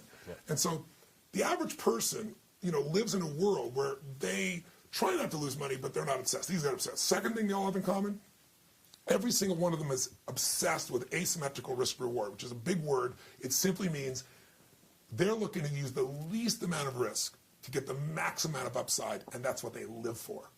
So I'll give you an example. Paul Tudor, when I first went to do the turnaround, when Paul was having some challenging times, he'd broken his leg. You know, think about this. He did better than anybody in the history of the world during the biggest stock market drop in history, literally. And then he went to the mountain, he went to the moon, now what? And so lost a bit of the edge and, you know, got involved in other things and so forth. And now he's got a broken leg, he's not going to the office, and I got to come in. So I had to go watch that film. That's the first thing I did. I went the white tennis shoes. I wanted to go see everything about him and study his physiology, the way he used to move, because this guy's not moving at all. What his face was like, how he breathed, tone of his voice, what were the physical strategies, what were the psychological strategies, what were the financial strategies. I got to go, you know, to Druckenmiller and Soros. I mean, the who I got access to back then was unbelievable. See, what was he like then to put the plan together to do this turnaround? And when I started making those shifts in him, and you could see the shift happen immediately, it got really exciting. I got hooked on what was going to happen. So as I did this same process, basically, guess what? I'm thinking about 2 things at once. I did the same process during these interviews. I didn't just look at the trading strategies. I looked at the psychology of what set it up. But here's what I found with Paul Tudor at the very beginning, getting back on track. When he was at his best, he made sure every single trade had what he called a 5-to-1. That means if he was going to risk $1, he wasn't about to risk it unless he was certain he was going to make 5. Now, you're not always right. So guess what? If I risk $1, make 5, and I'm wrong, I can risk another $1, I still make 4. I can be wrong 4 times out of 5 and still break even. Yep. Their secret is not that they're not wrong. It's they set themselves up where they risk small amounts for big rewards proportionally. Paul, you know, if he's right 1 out of 3 times, he still makes 20%. So the average person risks $1 trying to make how much? $1.10. That's right, about $1.10. If I could get 10%, wow, my $1, right? If 20% would be unbelievable. How often can you be wrong? Not very often. No, not at all, right? You're in the hole. You're starting from the hole, and you got to build back up. So they're asymmetrical rewards. Like I was with Kyle Bass, and Kyle Bass risked, check this out, in the middle of the subprime crisis, he made $2 billion out of $30 million because he risked, for every 6 cents he risked, he had an upside of $1. Yeah. 6 cents for 100. Well, you could be wrong 15 times, and you're still okay in that area. I mean, he was brilliant to figure it out. He's a genius to figure it out, but that risk reward is why it is. He showed his kids, I said, how do I teach this to the average investor? And he said, well, you can teach them the way I taught my kids. And I said, how'd you do that? He goes, we bought nickels. I said, what do you mean you bought nickels? He said, well, I did research. I had this question. That's another thing that all these guys do. They ask a better question. We talked about, they get better answers, right? Better quality question, better quality answer. What's wrong with me? You'll come up with stuff. How do I make this happen no matter what? You'll come up with different answers. So his question was, where in the world is there a riskless trade with total upside? Yeah. And he started looking around and he said, I'm worried about inflation. So he decided, well, gosh, of all the currencies in the world, a nickel, what it's made of today, it's not made mostly of nickel, by the way. He said, it's costing the U.S. government 9.5 cents to make a nickel. That's how our government functions, right? I'm going to spend almost 10 cents to make something worth half as much, right? The Pentagon plan. Yeah, that's right. It's the perfect plan. So he said, but you know what? Just the actual material value, right, is 6.8 or whatever it was, 6.5, we'll call it for round numbers. So he said, if I buy a nickel, it's never going less than a nickel unless you believe the U.S. government's gone. So I've got something that never goes down in value. So I got a guaranteed return. You know, I'm not going to lose my principal. But day one, it's worth 36% more than the day I bought it. How many investments can you have a 100% guarantee of no loss and have 36%? I said, yeah, but that's smelt value, and I saw they passed a law a few years ago. I think Charlie Rangel, whoever it was the one who pushed it through. He goes, yeah, but Tony said, that doesn't matter. He said, let me tell you why. He said, look at pennies. When they changed it from pure copper to tin and all the things they changed, what happened to the old pennies? There's a scarcity of them, and now a penny from those days is worth 2 cents. It's 100% more valuable. So he said that at some point the government cannot continue to do something that costs twice as much. Some point they'll make a change in the materials, and then all these nickels are worth an unbelievable amount. So he said, I was just showing my kids, here's a risk. You need to think different than everybody else. Don't think I have to take huge risks for huge rewards. Think, how do I take no risk and get huge rewards? And because you ask that question continuously and you believe an answer, you get it. So, you know, he said, listen, if I could convert my entire wealth in nickels right now, I said, I'd do it. I said, you're insane. He goes, I am insane. But it's the best possible fundamental investment. He started telling me how to do it. He bought 40 million nickels. Wow. He has 40 million nickels. It fills up a room bigger than this, right? You better be on the ground floor. And he had his kids dragging him in and everything else, laughing, having fun. I mean, it's like their little treasure room. So he can legitimately do like the Scrooge McDuck backstroke through a pool full of nickels. For real, with nickels. So that's asymmetrical war. I'll give you one more and I'll shut the hell up. I'm not here for You're asking me you tell me the differences. I want you know there are differences. We can spend hours and hours on the differences, but what I think is useful is what's aligned, because then it gives something universal that can be applied. Absolutely. Right? The other one for them is they absolutely, beyond a shadow of a doubt, know they're going to be wrong. You look at these talking heads on television and people screaming at you and hitting bells and telling you what to buy, and they're right. The best on earth, the Ray Dalios, right? The Pebbles, I don't give a who you talk about. You want to look at Carl Icahn, they all know they're going to be wrong. So they set up an asset allocation system that will make them successful. They all agree asset allocation is the single most important investment. There wasn't one person in terms of your vehicle that it wasn't the most important thing. No matter how they attacked it, asset allocation was the element there. And the last one is they're lifelong learners. I mean, these people are machines, like you, like me, like Peter, like most of the people you and I share as friends. They just are obsessed with knowing more. And because the more they know, the more they realize what they didn't know, and then they apply that and they go to another level. And every time you think you're the best you can be in anything in life, your body, your emotion, your spirit, your finances, there's always another level. And these guys live by it. And the last one that I found, almost all of them were real givers. Not just givers on the surface like money givers, that's wonderful, but really passionate about giving. And it showed up once they saw what I was doing was legitimate and was really real. Then they're opening up 3 hours of their time with something that none of these guys will never get. Oh, yeah. I mean, their hours are worth a lot. Saying the least. Thank you for supporting the sponsors of this show. I've used them, I like them, and I think you will too. 99designs.com/Tim. It's the world's largest marketplace of graphic designers. You can see the projects that I've put up, the competitions that I've spearheaded, including the book cover of the 4-Hour Body. And you can also get a $99 upgrade for free. So check it out at 99designs.com/Tim. Of course, you can subscribe to this show on iTunes. You can also find every other episode in the show notes, links from this episode at 4hourblog.com. That's FOURHOURBLOG.com, and just click on podcast. There's all sorts of other cool stuff, including my interactions with people like Warren Buffett, Mike Shinoda of Lincoln Park. The list goes on and on and on. And I would love your feedback. Let me know what you thought of this show, who you'd like to hear on the show next, and any other thoughts, really. You can find me at Twitter at @TFerriss. That's twitter.com/TFERRISS. And on Facebook at facebook.com/Tim Ferriss with 2 R's and 2 S's. Until next time, thank you for listening.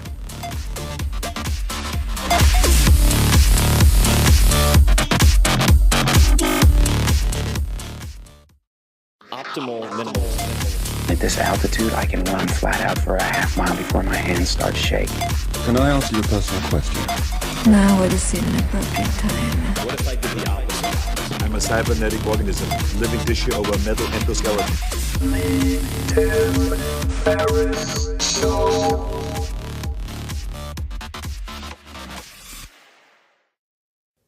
Well, hello there, my dear little munchkins. This is Tim Ferriss. I've had some caffeine since you last heard from me. What you're about to hear is part 2 of a multi-part conversation with Tony Robbins. To put it briefly, Tony Robbins is a performance strategist with clients including presidents like Bill Clinton, Mother Teresa, I'm not making this up, Andre Agassi, Leonardo DiCaprio, and Oprah Winfrey, who calls him superhuman. This guy is a force of nature. If you didn't catch the first part, you might want to do that before venturing in. But really, we jump around a lot, cover a lot of different topics. So if you don't mind your stories as more of a jigsaw puzzle, then by all means, keep on listening from this point on. This episode is brought to you by 99designs.com, the largest marketplace of graphic designers in the world. Here's how it works. You go to 99designs.com, I suggest /Tim for reasons I'll explain. And whether you need to create a logo, a website, a car wrap, a bumper sticker, whatever it might be, a t-shirt, you can put up what you need, a description. Then designers around the world compete for your business by submitting ideas and designs and so on. And in less than a week, you have an original design that you love or you get all your money back. And I have used 99 Designs for years, including for some very big projects like the book cover, or at least brainstorming book cover ideas for the 4-Hour Body, which went on to become a #1 New York Times bestseller and is in, a dozen plus languages and has sold a gajillion copies. So I have used it when time and money has been of the essence. It is a fantastic tool, and if you go to 99designs.com /Tim, you can actually see some of the campaigns, some of the competitions that I've run. So actual submissions for the book covers and things like that. You can also get a $99 upgrade for free, which gets you more submissions. So check it out, 99designs.com /Tim. And now, without further ado, please enjoy part 2, the final part of the Tim Ferriss Show with Tony Robbins. And to touch on a few things that you mentioned, for those people asking themselves, as I'm sure a lot of people would, how can I apply what these guys do to what I do? And I think that you present a number of observations articulated very, very well that most people will never be exposed to. For instance, number one, asset allocation does not mean choosing if you are going to be a stock picker or invest in an index fund for the S&P 500, because those are both, you're in one bucket right there. That's right. You're in a correlated class. That's right. And there's no diversification in that. Right. There's more to it. Well, there's diversification. There's maybe more companies, but it's all within the same asset class. Yeah. And the other thing is that there are ways to look at the problem that are not obvious right off the bat. For instance, you mentioned something that's so simple, but a lot of people miss. If you invest and you lose 50%, you have to now have 100% gain to get back to break even. Put another way, and this is also straight from the book, if you, let's just say, I think it was investing over, it was either 5 or 10 years, the exact number is in the book, and you'd invested in the stock market through a, let's just call it sort of off-the-shelf mutual fund that charges typical fees. Yeah. And the market moves up and down, up and down, up and down. At the end of that period of time, you're back at the same market levels. Yes. You would think if you put in $100,000, you'd have $100,000 at the end of that period of time, and it ends up that you're 47% down, for something obscene. It's the idea of average rates of return. So if a lot of people look at what they've invested, and their broker or whoever represents them will show them their portfolio and go, well, look, you went up, you started here, you went up 50%, you went down 50, but you went up 50, you went down 50, so your average rate of return is 0.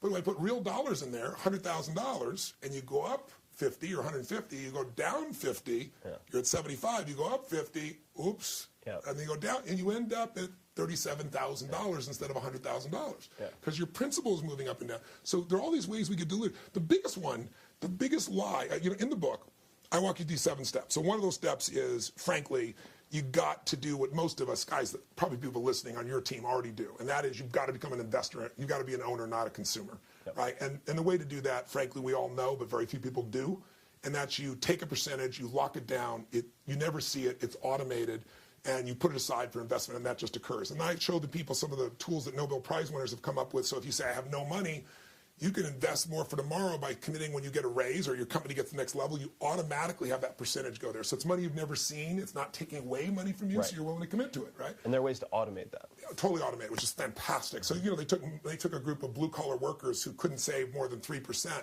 and they showed in 12 years they had them up to 16% with absolutely no sense of loss. Because, they show this with example, behaviorists showed me that if you give a monkey an apple, they go crazy. And you give them 2 apples, and they go crazy. And if you take one of the 2 apples back, they're angry as hell. They still have the same first apple. Yeah. What happens is if you don't give them that second apple, but it gets invested for them, that changes your world. You don't feel a sense of loss. There's no drop, and yet you set yourself up saving 15, 16, 17% at a totally different world than 3 or nothing, obviously. Second piece that I got through that I brought this up for is you gotta know, it's great to get in the game, but oh my God, don't get in the game till you understand the rules, till you're an insider. And so I go through the 9 biggest lies, and they're investment lies, they're Wall Street lies, however you want to call them, but they're marketed lies. There's a reason you believe them. Very heavily marketed. Very heavily marketed to the advantage, right? And one of those is this idea that they're going to beat the market. And now here's the real facts. 96%, check it out, 96% of all mutual funds in a 10-year period will never even match the market. Now you're paying a premium. You could have owned an index that cost you 20 basis points, right, at Vanguard, or 14 basis points, depending on what index you're dealing with. Instead, you're paying, they say 1%. You ask people, it's just 1%. In reality, if you go through, Forbes has shown the average mutual fund, when you put all fees in, if you read the prospectus, and there's all these 21B, trading fee, all these things that they don't call fees very often, but they're money out of your pocket, the average is 3.1%. Now, when you do that, here's the problem. Number one, only 4%. What's your chance of picking the 4% of mutual funds that are going to succeed? If you go for Morningstar, you're screwed, because I can show you statistically, Morningstar's own statistics that show in a 10-year period, out of 250 people that made it to 5-star Morningstar, 4 are left. It doesn't work that way, right? So if you could pick the 4%, if you were magically able to do that, you could do all right, but the 4% is always changing. So your chances of picking the right mutual fund are 96% against you. And the average person's 401k at work, they don't know how to evaluate this. They try and pick it, so they're screwed. And then you get poor performance and you pay somewhere between 10 and 30 times more for the same investment you could have got for 10 to 30 times less. It's like the ultimate insult to injury. And you go, why does that matter? Well, first, let me give you this. So people understand what 96% means. They're getting a 4% possible success rate. If you and I play blackjack, most people know how to play, right? 21.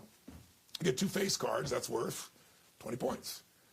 If your inner idiot says, hit me, right, when you got 2 face cards, you go 21, you have an 8% chance of success. You have a greater chance of success there than you did if you're going to find the right mutual fund. Now, what's your chance of success in getting financially free when, here's what's unbelievable. If I said to you, here's an investment I want you to try, Tim. Here's how it works. You put up all the money, you put up all the risk, and I will put up no money, and I put up no risk. And if you win, I get up to 60% of your entire growth of what you have over the lifetime of your investing. You put up all the money, I take no risk, I put no money in. And if you lose, but I don't lose anything.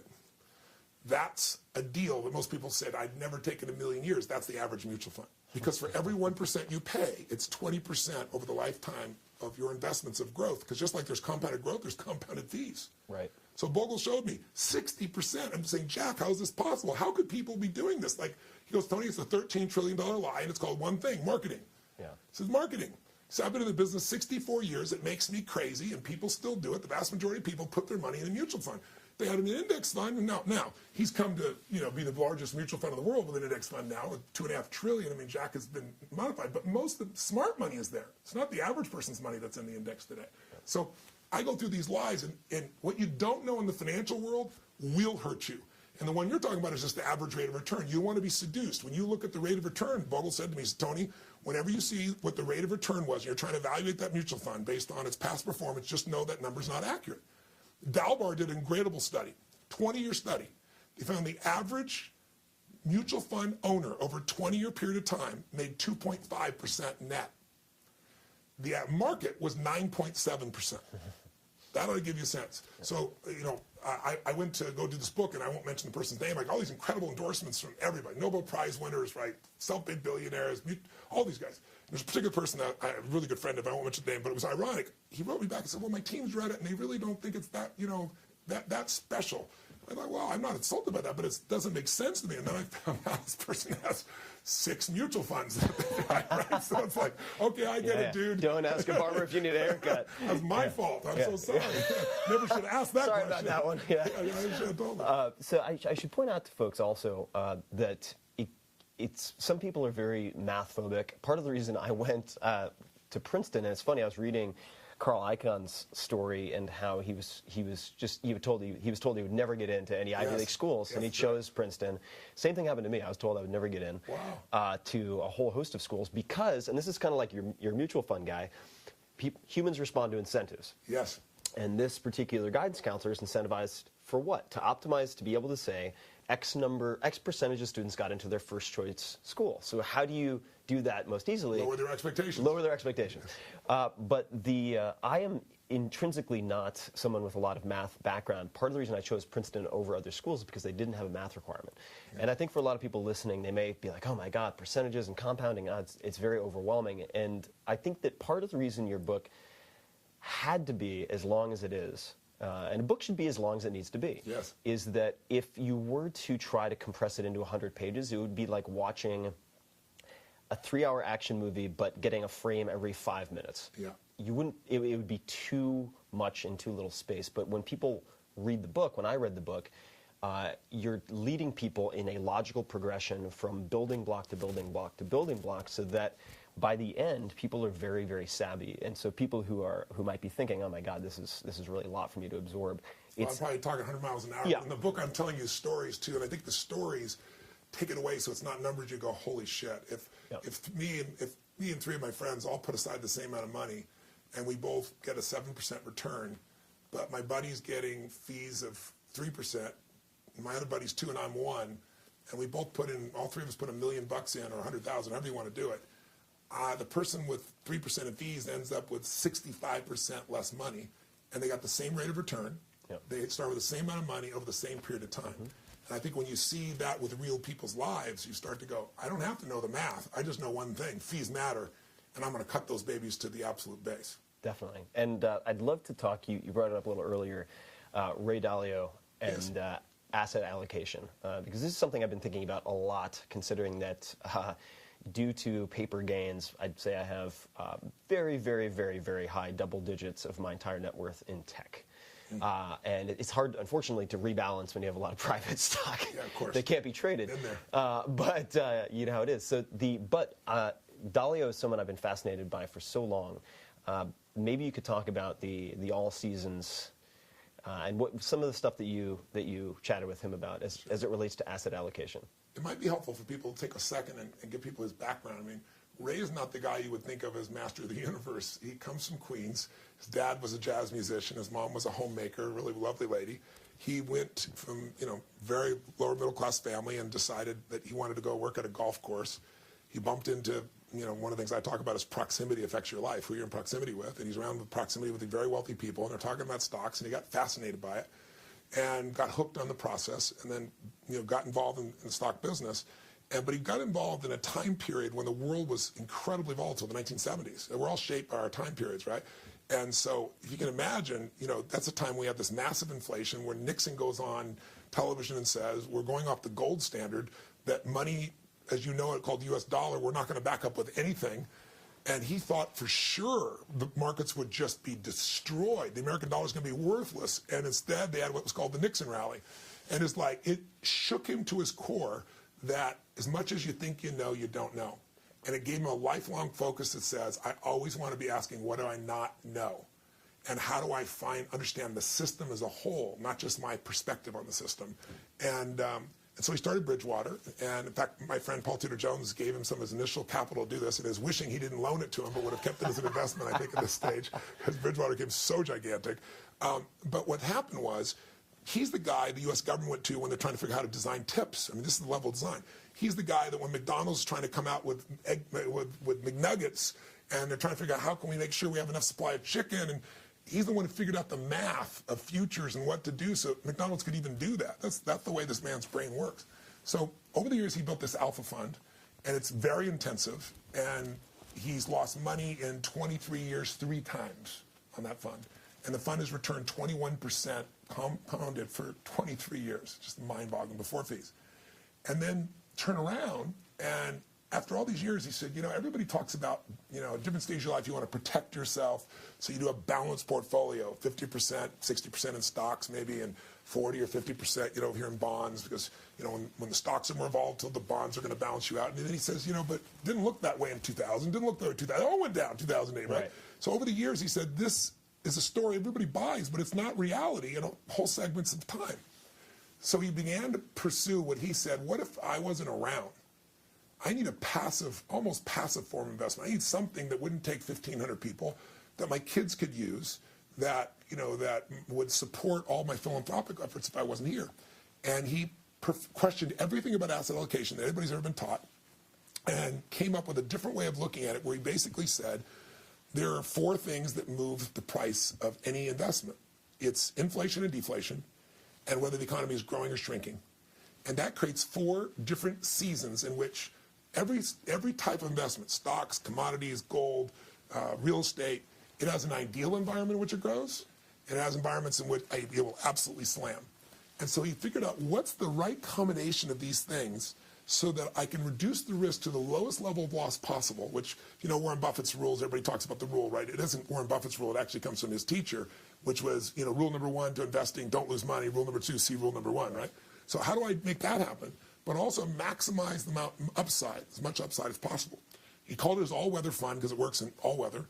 And he did all his own investing in for 10 years, and he back-tested it all the way to 1925 and said, oh my God, I have discovered something unbelievable. So the only people who got to use this is he, and then finally his clients, the $5 billion net worth, the governments, the pension funds.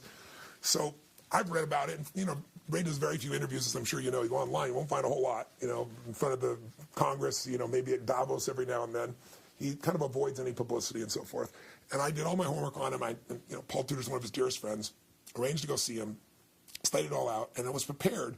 And then I go into this meeting, and I started asking him. I asked him the question I asked everybody, which was, if you couldn't pass on any of your money to your children, none, all you could pass on was a set of principles, an investment strategy, and a portfolio, what would it be? For your kids, they don't have your skill. Everybody gave me different answers, but his answer was, well, it would be my all-weather approach. I said, so explain to me how it works, he explained it. At the end of it, just like me telling it to you right now real fast, people are probably going, I don't have a clue what he just said. It seems logical. But the one thing he said is, Tony, is when people think they got a balanced portfolio, stocks are 3 times more volatile than bonds. So when you're 50-50, you're really 90-10. Yep. You really are massively at risk, and that's why when the markets go down, you get eaten alive. So he has this portfolio and he describes principles. I said, you know what, Ray? I said, this is spectacular. I understand it. But I said, the only way you really get the result from this is if you know the exact percentages. It's like if you got somebody's recipe and you put in a gallon when they put in a teaspoon of a particular ingredient, you're messed up. So I said, I need the secret sauce. Yeah. And he looks at me and laughs. He goes, Tony, that's my business. And that's when he gave me the whole $5 billion net worth and, got to have $100 million. I said, yeah, Ray, but you just got done telling me you haven't taken anybody's money for 10 years. You're not going to take anybody's money. He goes, yeah, but, it's really complex. And I said, I know it is, but give me a simple version. And he said, no, it's always changing. I said, give me a version with no leverage that the average person can do. You just got done telling me they go into their broker, go into their wealth manager, and, going to their mutual fund's not going to work. So help a little guy out. I know you care. And I started teasing him. I said, come on, give me the juice. He started laughing. He goes, well, he said, I could give you something. It wouldn't be perfect. I said, I don't want perfect. Your worst design will be the best design anybody else will ever come up with, right? So I got him going. He said, well, we might do. And he lays out this simple strategy. And I was vibrating. I was like vibrating. It was just, I knew what his generosity level was. It was unbelievable. He's never revealed it to anyone in history. And I ran as fast as I could. I got in the helicopter, flew back, went to the guys at Hightower and went to the guys at 2 of the firms, and I said, I want you to run these numbers. Show me the modern period. Show me the last 30 years. What really happened with this formula every single year for 30 years, and what's the overall for the 30 years? Because I look at 30 years, 1984, that's when we finally had cell phones even, right? That's when the world started to shift. Show me 40 years and show me 75 years. Take me back right before the Depression even, right? And the guy texted me, and I'm in the middle of the night, and he never texts me, and he says, have you seen the numbers? And so I'll never forget, I get up, I call him on the phone, I said, what? No, I haven't seen them. He emails them to me. And Ray was right 85 to 86% of the time, every time period we look at, between 85 and 86, 30 years, 40 years, 75 years. What that means, and by the way, that's being liberal because the 15% where he lost money, the most he ever lost is 3.95% in 75 years. And that was 2008 when the market was from peak to trough was down 51%. The average loss, including that, was 1.9%. So like, for example, one of his losses is 0.03. I mean, really it was break even, but we called it a loss because technically it's a loss. If you could go to Vegas and you knew that for 75 years, the strategy you used had been successful 85% of the time, and that when you lost, the most you lost was 1.9%, how much would you bet? How long would you continue to gamble? I mean, it's not hard to figure it out. So, I mean, I mismatched. I took it to some very large institutions, and they're like, I've never seen anything like this. So a couple of people said to me, don't put this in the book. This is a business, man. This is a business. This will give you the lowest level of volatility, the highest level of return. It averages just under 10% return with that little volatility. It's mind-boggling. So I said, you know what? That's not the spirit it was shared in. I said, we can do this for people if they want to do it. We give that option, but I'm putting the book so anybody can do it, and it's in the book right then and there. And it's not the only one. There's strategies for everybody, but it's one of the more exciting ones that you'll see. Is there anything? Totally up to you, but is there anything you can share from what he told you about the all-weather? Well, I don't. And I will just say as a preface, look, yes. There's so much in this book. Number one, I've had also people say to me, for instance, I'm not going to name any of my close friends, but 4-hour body, blah, blah, blah, that's fine. Give me the index card. And so, I know. And I give them the index card, and there's context missing. Exactly. And they also, it's not just because they can't in some cases do it because they're missing the detail, they won't do it. So get the book. Do yourself a favor. I'm not holding back on that. I don't think it'll be a damn book anyway. No, the reason I wouldn't share that is because it'll be out of context. But even in the book, I tell people the first chapter, I tell them this result. I give them one example. And I say, I know the first thing you're going to want to do is turn back to that section of the book. Look, and I said, you can do it. But I caution you. There's a syntax.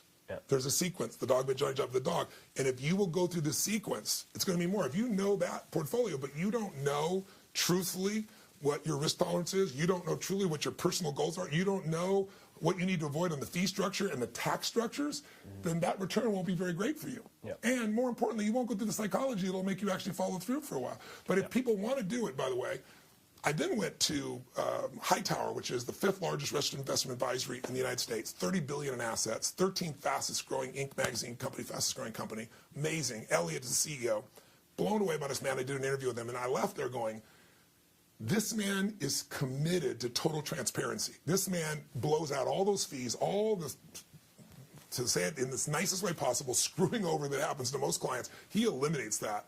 He's a former litigator. He's got a moral code that's pretty intense. I loved him. So I came back and I called him up and said, let's meet again, and met again. And I said, I got a challenge for you. I said, how about you do this for everybody else? He said, what are you talking about? I said, how about for the average man that really needs it? So what are you talking about? I said, bring that ultra-wealthy advice to them. Show them on a small scale how they can do what your ultra-wealthy client does. He goes, Tony, you can't make money doing that. I said, you don't need to make money doing it. And I'm doing a book. I'm not making money doing it. I said, a part of our life has to be for something more. And I said, I know that's what you're about. I said, but I'm not talking about putting your business at risk. I said, let's use technology. Technology with live people, the balance. Mm-hmm. And so we built together a site. I put them together with this group called Stronghold, which is brilliant. They've been managing my money for me for about the last 7 years. AJ Gupta, he's actually the person that Charles Schwab put on the cover of most magazines for the last year as kind of the face of the 10,000 registered investment advisory fiduciaries around the world and around the country.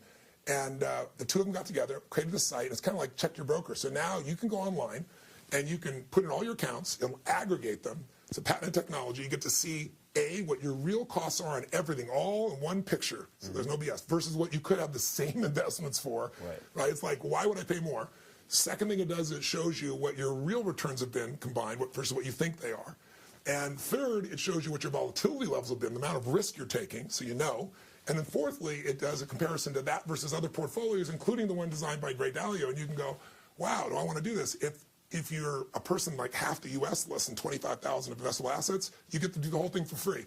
It's given to you, you go do it. If you are not, you have more money, you can still do it for free. You can do it yourself. Or you can push a button and say, I'd like you to become my registered investment advisor, and somebody can do it. So I got them to do it saying, most of these people you're never going to see anything from, but wealthy people started not wealthy, right? And so it's really cool. It's one of those few corny as it sounds, win-wins, right? These guys are adding value. I got them to do it, and now they're proud of it and excited about it. So it's a cool thing. So what is the URL? The URL is what is it? Strongholdfinancial.com. I got to double check, but I'm pretty sure that's it. We'll double check that and also go in the show notes, guys. You got it.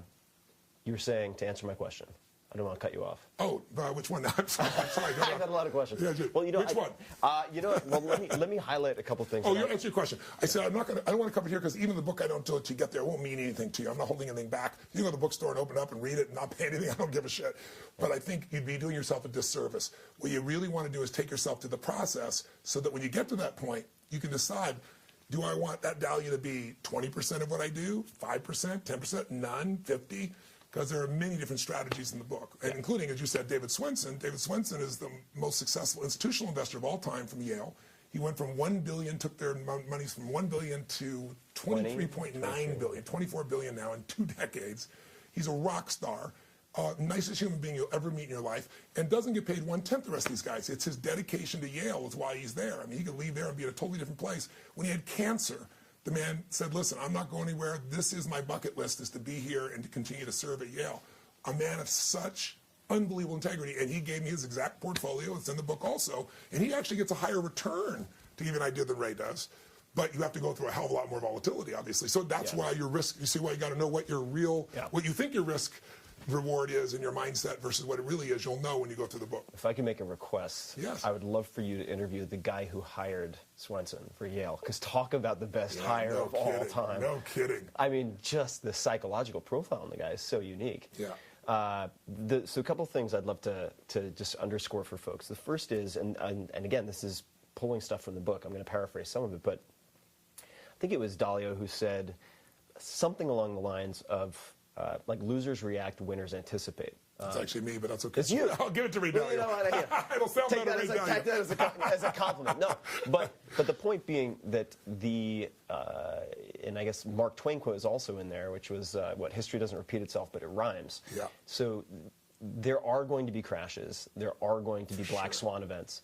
And you want to have a plan in place for when that happens. Exactly right. And the more you can automate your many of your financial decisions, know when to hold them, know when to fold them, and actually have a plan going in. So if you buy something and have no plan for selling it, you're going to be subject to sort of impulse reactions that will cause you to do what the vast majority of people do. They buy high and they sell low.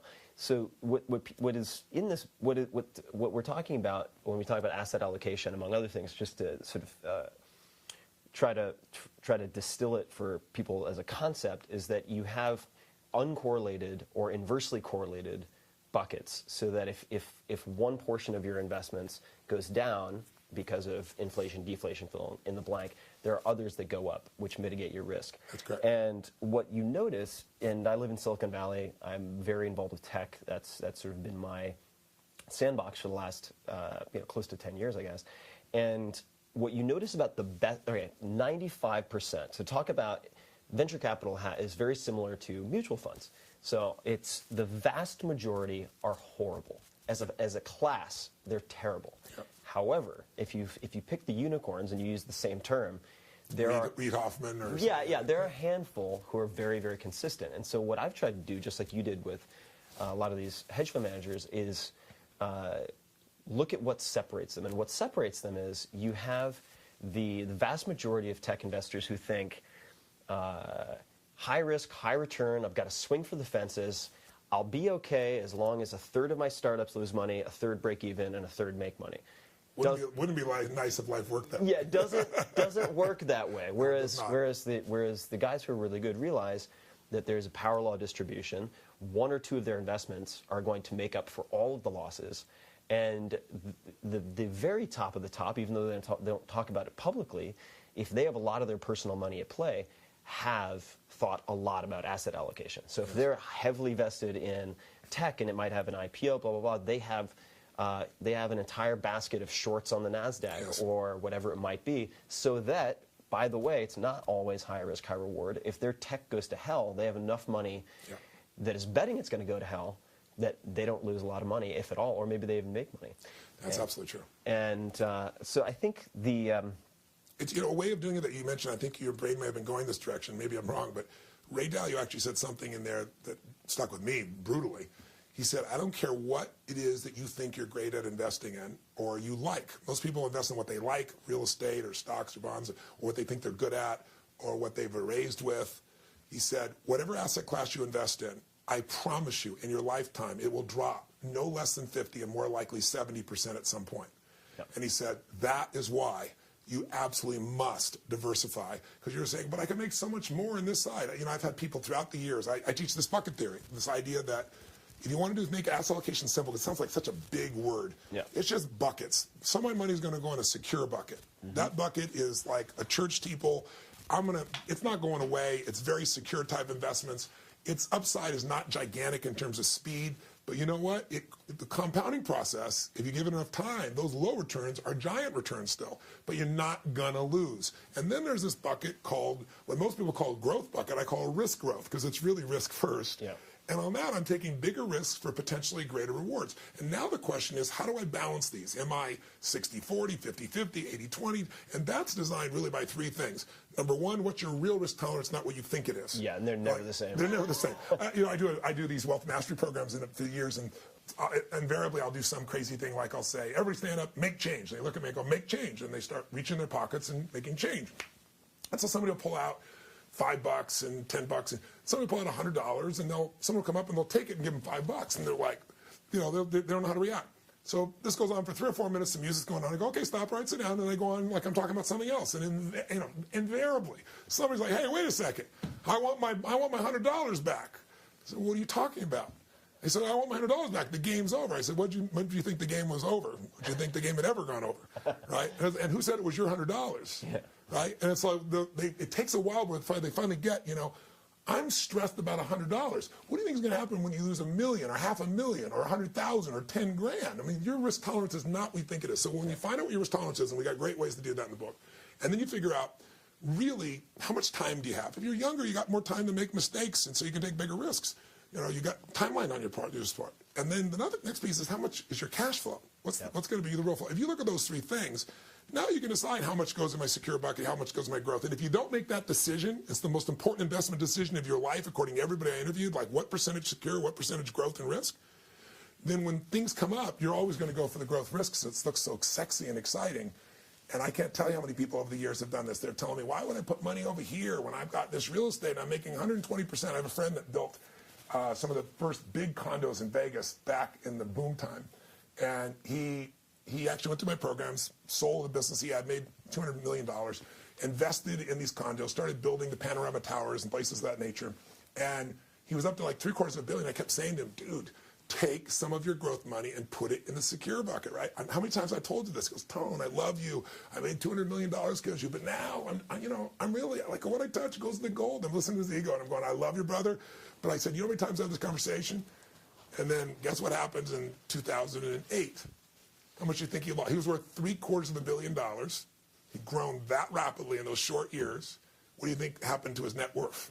Oh, I'm guessing it went down, according to the Ray Dalio prediction. But, how about minus $400 million? Oh, he didn't just lose what he had; he lost everything at and beyond. So then he's trying to negotiate. So he was leveraged. He was leveraged out. Wiped himself out. So most people don't put enough in the security bucket, is the lesson. And a guy like Dalio provides you a strategy that's got great sustainability. But there are many approaches in the book. But you do have to decide how much is secure, how much is growth, and I show you how to do that in the book. And I would emphasize, at least, I'd be curious to hear your thoughts, Tony, but for me, it took me a long time to realize what investing represents for me. And it's not maximizing return, it's maximizing quality of life. Yes. And there's a big difference. Yes. And for me, at least, I have a very kind of barbell strategy where I have super safe stuff and then the startup stuff. But I need to modify that. I want to modify that because it's not currently all seasons at all. And so for people out there, I think, who might say, I don't want to think about it, I would just emphasize that you're making decisions every day about where you allocate your time, your money, your resources. So whether or not you want to call yourself an investor, you are an investor. Totally true. And if you make no decision, that's also a decision. Yeah. So it's important to become literate, I think, with a lot of these basic concepts, which is not difficult. I want to put one thing about that. People need to remember that everybody's a financial trader, but most people are making a bad trade because they're trading time for money. Yeah. Worst trade of your life because you can't get more time. We all know it. So what this book will do, if you're willing to just give yourself a chapter a day for a month or go crazy on a weekend, you'll go from maybe not even knowing what these terms sound so complex to being juiced because you'll be an insider. You will look at the world in a totally different way. You'll go, that is the biggest ripoff on earth. That'll never happen to me. That is where I want to go. And you'll make some decisions, and then it's not an everyday thing. Literally, you might do rebalancing once a year for 15 minutes. I mean, unless you're going to be a trader every day, this shouldn't dominate your life. But when did you give yourself the initial education about one of the most important areas of your life? There's only a few areas that really impact the quality of your life. Your body, your emotions, your relationships, your finances, your career, your business, the spiritual side of your life, how you use your time. About a half dozen or so, maybe 7 areas that really affect you. But most people major in minor things. They know so much more about shit that doesn't matter. Yep. So I'm saying to people, give yourself the gift of just a short burst of time so that you can truly look at life and be good at this area. And if you want someone to do it for you, you can, but at least then you lead them. Yep. You're not being led by them, right? No, definitely. And I think that just like one of the things that sort of changed my world in startup investing was, any company you invest in should be able to return the fund, just as like a general, the amount of money that you're investing over X number of years.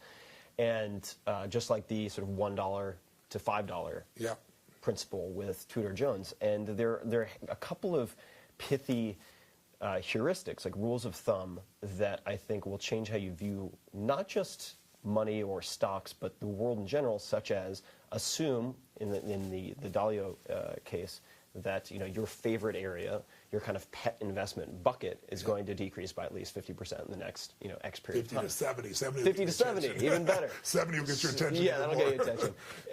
And plan accordingly. Yeah. Right? And I think that it's been a very, very fun process to read this and also to connect with you over it.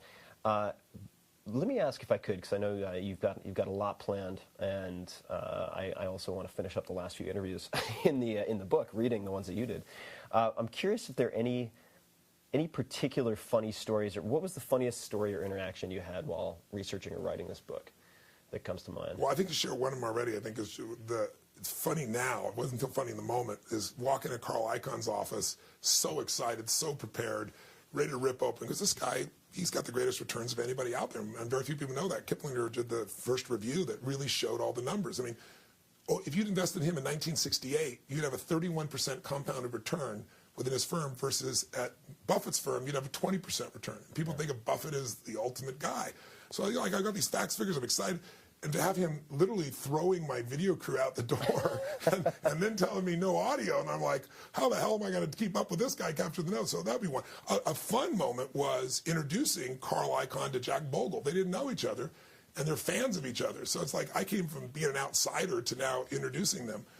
But most of the time with these guys wasn't as much funny as it was fascinating.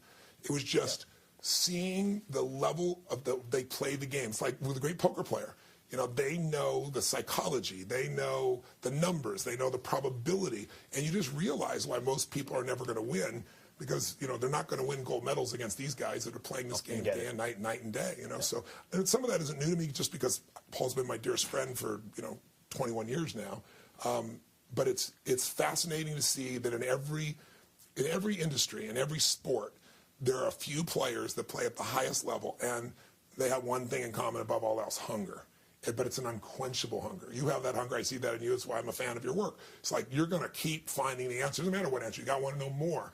And every one of these people has that. And it's fun to be around them because there's energy in every one of these people. They have different styles, but there's an energy. And that energy is driven by that desire, that hunger to know more.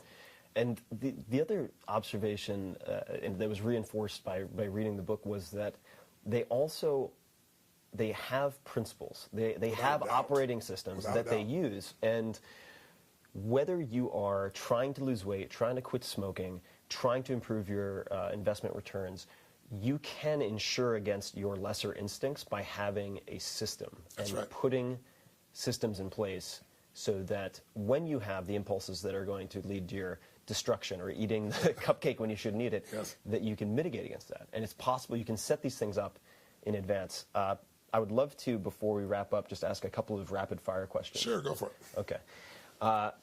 When you think of the word successful, who's the first person who comes to mind? Gosh. I like Richard Branson. I don't know why that's the first thing popped in my head when you said that, only because I think he lives so passionately. He lives life on his terms. There's no bullshit with him. He's having a good time. He's close to his family. Lives on an island like I do. I guess I like to, but he's an extraordinary leverage and very conscious man about society and what to do. His elders program and things like that. He's very socially conscious, and yet still has a great time. So he'd be one of the first people I think of probably. What have you changed your mind about over the years? Any positions you've taken that you've reversed since? You don't have to be perfect in everything you do, including not eating anything enjoyable. That would probably be a big one, my wife would tell you. Gosh, over the years, you're always updating. I mean, I don't look at it as changing as much as updating and informing myself, If you thought of it as changing, I think you'd find resistance within your own consciousness or your own identity. And, identity plays such a strong role. The need to be consistent with what you believe. And that's why the political system is so messed up. Somebody can actually grow, and they're seen as inconsistent. Yeah, it's a mess. It makes the political system not grow. It makes the system locked in place. So I don't think there's anything that comes to mind just real directly, but I think there's a constant upgrading. And sometimes it's those 2 millimeter upgrades that provide the biggest impact. Yeah. Side note for folks, it's also common among the top venture capitalist investors. Mark Andreessen, who created the graphical web browser, one of his mottos for Andreessen Horowitz is "strong opinions weakly held." So he's ready to be corrected or update, as you mentioned. What would people be surprised to know about you? Oh gosh, you should ask my wife that question.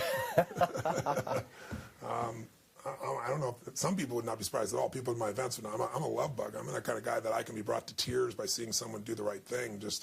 And yet I'll run through that wall, shake the building with 10,000 people in it. I'm a softie, really, truly underneath it all. That's what drives all this in me. Okay. I love to see people lit up. I love to see people happy. I love to see people freed. So I'm going to ask an unusual one, given that answer. What's the first face that comes to mind when you think punchable? Punchable. Oh my gosh. Well, I had an interesting meeting with President Obama. It was actually interesting. I was invited by Mark Benioff to come. It was for 15 of the billionaires there in Silicon Valley. I was in San Jose, and it was for the president. It was before the second election, his re-election. And I voted for the president, so I've been a fan of the president. But I was getting more and more frustrated by watching the style of politics, which was, creating greater and greater division. And it seemed to me a great level of inaccuracy in the promises that are being made that very hard not to see. And at that time, it was the whole thing, we're going to raise taxes on the rich, and that's going to balance the budget. And I've done the numbers. I did a whole video on it. It shows you can kill every rich person in the United States and take all their money and take all the corporations and all the advertising from the Super Bowl. I mean, I do this whole long gig that came from some statistics another man put together for me, but I did it together, and you can't cover the budget for 1 year, and then what do you do next year, right? And so I said to Mark, I said, listen, I support the president, but I said, honestly, I don't know I can support the other side, but I don't know that I'm a guy to be there. I don't know that I'm a fan. And I said, Mark, you and I are so aligned in so much, but the way in which, how Simpson Bowles was this close and he let it pass. We had both sides willing to make some tough decisions is beyond me. It lacks the leadership that fundamentally the President of the United States, in my mind, has to have. That's my judgment. I'm just a person. But it's like, I don't understand. Taking the easy route is not something that's going to sustain or grow this economy long term. And I said, and using the political capital, even though I'm supportive of health care, using that health care where half the country is upset about it and pushing it down their throat and trying to say it's going to cost less money. I mean, it's just like there's certain things. So Mark says, I agree with you. And Mark is the second largest fundraiser for the president. So I said, well, then how the hell do you raise all the money? He goes, well, because I feel stronger about him than the other guy. Yeah. And he said, and you and I are aligned with him on so many other things about, the environment and, people's right to marriage regardless of their sexual preference. And I said, of course we are. So he said, come and be there. I said, you know me, I'm totally respectful, but I'm honest. He goes, come. He said, I'll sit you right next to the president. He said, and we'll have a great conversation. So I went to to this meeting, and it was crazy. I mean, I've worked with so many presidents over the years, but I've not been with Obama. And it's downtown San Jose. They locked everybody in their buildings. And literally, it looked like one of those movies, where everybody's died and there's nothing left but the buildings. It was the wildest thing for several blocks. Took us up in this room. There was nobody else seeing. There was these 16 people, many of which you know from Silicon Valley. And I listened, and the president came in and was really wonderful, and he shared, some comments and said, I'm not here to give a speech. I'm here. You guys have built the biggest companies in the world. I'm thinking, not me. I don't fit that category. And so I wasn't going to say anything. And he said, but I really want to hear from you guys. So Mark turns to him and says, well, are you ready for some, real give and take, Mr. President? He said, yeah. And he goes, okay. Who wants to go first? And he points straight at me. That's what friends are for. So I said, Mr. President, I've paused. I literally paused. I shouldn't do this. I'm not here. They've all paid $250,000 to be here. I actually have never done this before. I went 1,001, 1,000, trying to see if somebody else is going to say something. 1,003. I finally said, okay. So, well, Mr. President, I said, I want you to know I voted for you. I know you're a man of tremendous integrity. I share the same values you do, I believe. But I said, I'm really confused about two things. Number one, how you think you'll be able to have a second 4-year run and get anything done when you have taken the other side and demonized them to a point that they're never going to work with you. And my second question, if I ever get one, would be, why didn't you support Simpson Bowles? Right? I said, it was right there. It needed to be done. And he's long paused, and he said, well, those are fair questions. And he said, first of all, I don't think I've ever demonized the other party ever. And I just sat there, and I watched him say it. I was like, are you kidding me? I'm not a Republican, but come on. Yeah. Right? Both sides have demonized you. And he goes, and they've been really unfair to me. And he went through this piece. And I said, Mr. President, that's happened with every president, to be fair. That's what they both do. And it's gotten worse throughout the years for sure. I said, but what about Simpson Bowles? And he said, well, Tony, and everybody does a research about who's in the room. The president knew. And he goes, well, Tony, your friends, your hedge fund friends, he said, they wouldn't like it if we got rid of, the 15%, tax they do. And they wouldn't, and he goes in, most Americans wouldn't like it if they got rid of their mortgage deduction and, all those things. And he said, I got a better plan. And I said, the better plan is you're going to raise taxes back to Bush on the wealthy. And I said, it takes $4 billion a day to run this country. And you know as well as I do, the estimates of all that money in won't even cover 3 months of this government spending. So it won't solve anything. You're going to have to raise taxes on everyone to cover this. And I said, so how do you deal with that? And so he and I went back and forth. And to be fair, I'm telling my version of the story. I'm sure he'd give you a different version of the story. But there's a point where I felt I'm losing rapport with every person in this room. But I had to be honest. And finally, at one point, the Secret Serviceman came over and grabbed my wrist. And he said, I think that's enough. And to the president's, didn't raise my voice. The president's, to honor him, he said, no, Tony's created some creative tension here. And he said, I'm not used to that in these rooms. But he said, it's a fair question. I said, President, I just want to know because I voted for you. And there are a lot of people I know that voted for you. I don't know if they will again. I don't know if they need to. You're going to win anyway. Yep. But I'd really love to know what to tell them about how you're going to govern with this level of division. And so at the end, I just said, well, thank you for your time. And then everybody else got up and asked questions like, will you give a shout to the Jews and things like that. There's no hardballs in there at all. But, it's a political environment. So afterwards, I thought, oh, my God, everybody's going to hate me. And then Reid Hoffman walks up to me, from LinkedIn and says, I can't believe you asked him that question. He goes, I can't believe you asked him that. He said, I've been wanting to ask him that question forever. He just said, that was good on you. And I got all these people coming up to me, giving me a boost. And then the president came around, and when he came back around, he went to shake everybody's hand, shakes my hand. I shook his hand, and I grabbed him with both hands, and I pulled him close to me. I said, Mr. President, I said, I'm not some stupid Republican who's just looking for some tax break. I said, this week I fed 250,000 people in San Jose. I don't live here. I came here to do an event. This is what I do wherever I go. I came from nothing, and I don't forget where I've come from. I care as much as you care. But I said, I'm really concerned about your ability to get your agenda done in the next season of your career if you don't find a way to bridge your communication style with these people. Intelligence is not enough. You've got to build relationship. And he stared at me, and he said, how about you, we're into my chief of staff, and you come visit me in the White House, you and I one-on-one for an hour. And I was like, blown away. I thought, I didn't reach him at all. It was mind-boggling. So Mark was right there. He goes, that was unbelievable. That was, I love that. Mark loved it. I love seeing that energy back and forth. You can really help him. So then about a week later, they were getting ready for these debates, and the other side called me and asked me if I would work with their particular candidate privately. And I'm not one side of the aisle. I want to see a debate that's real. So I worked with Mr. Romney, And that's the first debate they went in, and he did pretty well. And my invitation was no longer extended. So I wouldn't say punch in the mouth, but I'd say frustrated because here's a man who has such integrity, the President of the United States, and I think a classic human being who cares deeply, smart as a whip. But it's, the failure to find a way to bridge compromise is both sides' responsibility. But in my mind, as a citizen, I think the President of the United States has got to make that happen. And their presidents have done that and presidents that haven't. And I think it's not his fault, but we're at an impasse politically that is not allowing us to do the things that I think are necessary for our, put our house in order in this country. And easy for an outsider to see it, but as a citizen, we all have a right to opinion. So I don't know if it's thing punch, but I'd say shake him. Metaphorically, yeah, right? That might be a better one. Wow, that's a hell of a story. One last question, and I think people are really going to enjoy this, and I can't wait to see the comments and the questions also. I have my moments of doubt, dark moments. I don't know if you have those moments of doubt yourself never. anymore. Never.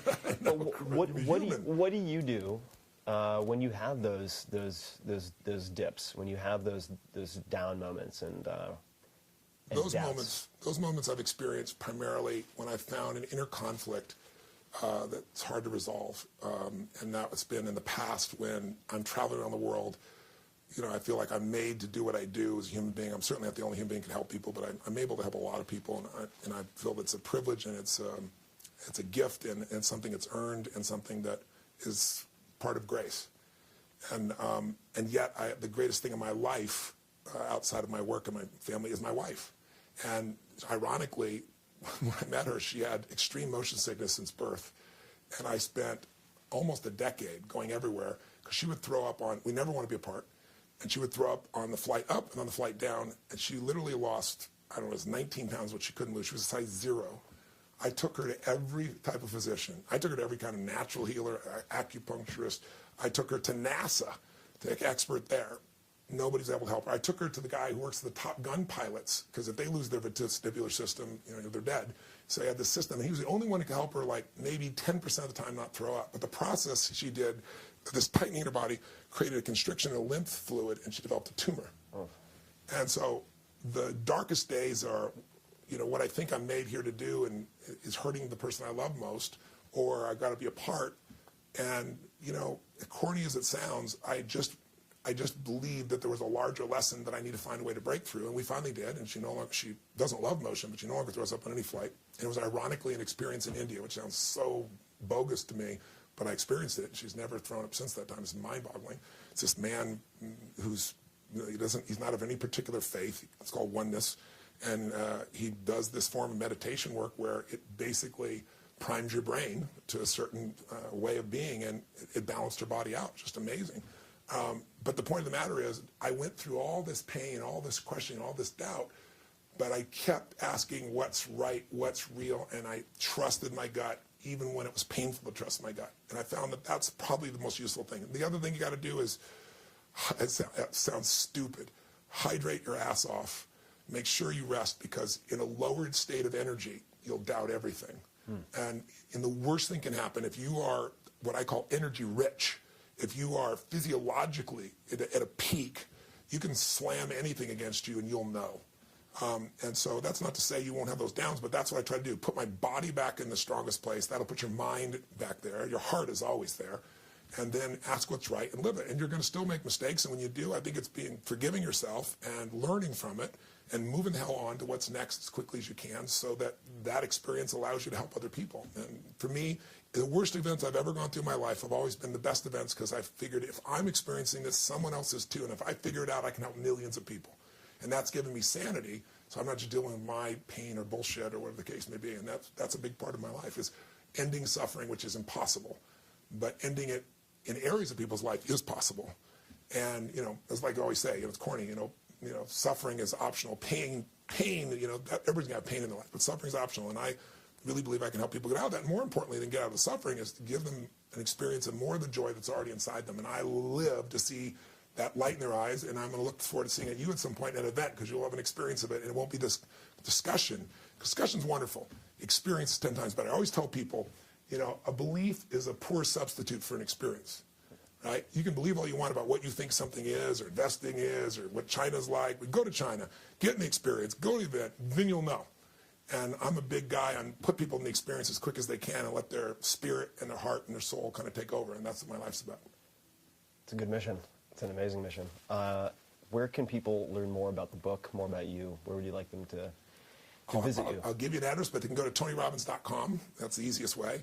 And the book, again, is called Money, Master the Game, the 7 Simple Steps to Financial Freedom. And what I'll do is I'll give you a site, and if people decide to do this and they go to Amazon, if they'll send me the receipt, I will give them something I did for people during the pre-publication period, which is I've made 3 videos that are kind of a fast track. So if somebody's going like 600 pages seems like a lot to me, well, this will get you going. I think for a lot of people, the audio-video approach is a good approach to them, and then it'll take them deeper in the book. But I do want you to know that most people, I don't know if you're experiencing this, most people read the book are entertained because it isn't just like some heavy factual piece. It takes you on a journey, and it's a journey through the financial world, which is wild, weird, crazy stuff happening. It's a journey into the lives of people that started with nothing, that are the wealthiest people in the world, how they did it. And it's your own journey about where you're going to take yourself from this point on, and how you want to live that life, and the experiences that you want to not only have for yourself, but what you really want to give. And that's the greatest thing. I look back and you think about money. Money is nothing but a tool that you either use for a life of service and increase the quality of life for yourself and the people you love, or it's used on you as a weapon.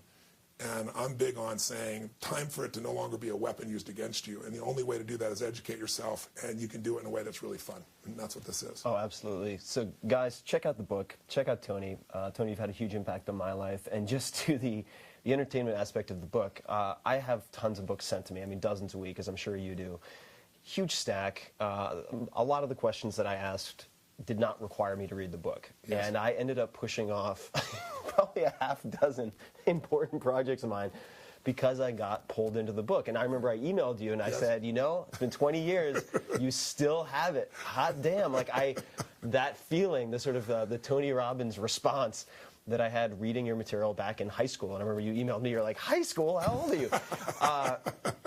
It's a really fascinating read, and I know some of you listening are my friends who are deep in the world of finance. You will find things, whether it's in the interviews at the back that profile some of the top performers over the last several decades, or within. It's a really fascinating romp with lots of good stories. So, Tony, thank you so much for taking the time. Thanks for coming down. Great to meet you in person finally. Definitely. Hope it's not the last. I won't be, brother. Thanks. Thank you. Thank you for supporting the sponsors of this show. I've used them, I like them, and I think you will too. 99designs.com/Tim. It's the world's largest marketplace of graphic designers. You can see the projects that I've put up, the competitions that I've spearheaded, including the book cover of the 4-Hour Body. And you can also get a $99 upgrade for free. So check it out at 99designs.com/Tim. Of course, you can subscribe to this show on iTunes. You can also find every other episode in the show notes, links from this episode at 4hourblog.com. That's FOURHOURBLOG.com. And just click on podcast. There's all sorts of other cool stuff, including my interactions with people like Warren Buffett, Mike Shinoda of Lincoln Park. The list goes on and on and on. And I would love your feedback. Let me know what you thought of this show, who you'd like to hear on the show next, and any other thoughts, really. You can find me at Twitter at @TFerriss. That's twitter.com/TFERRISS. And on Facebook at facebook.com/Tim Ferriss with 2 R's and 2 S's. Until next time, thank you for listening.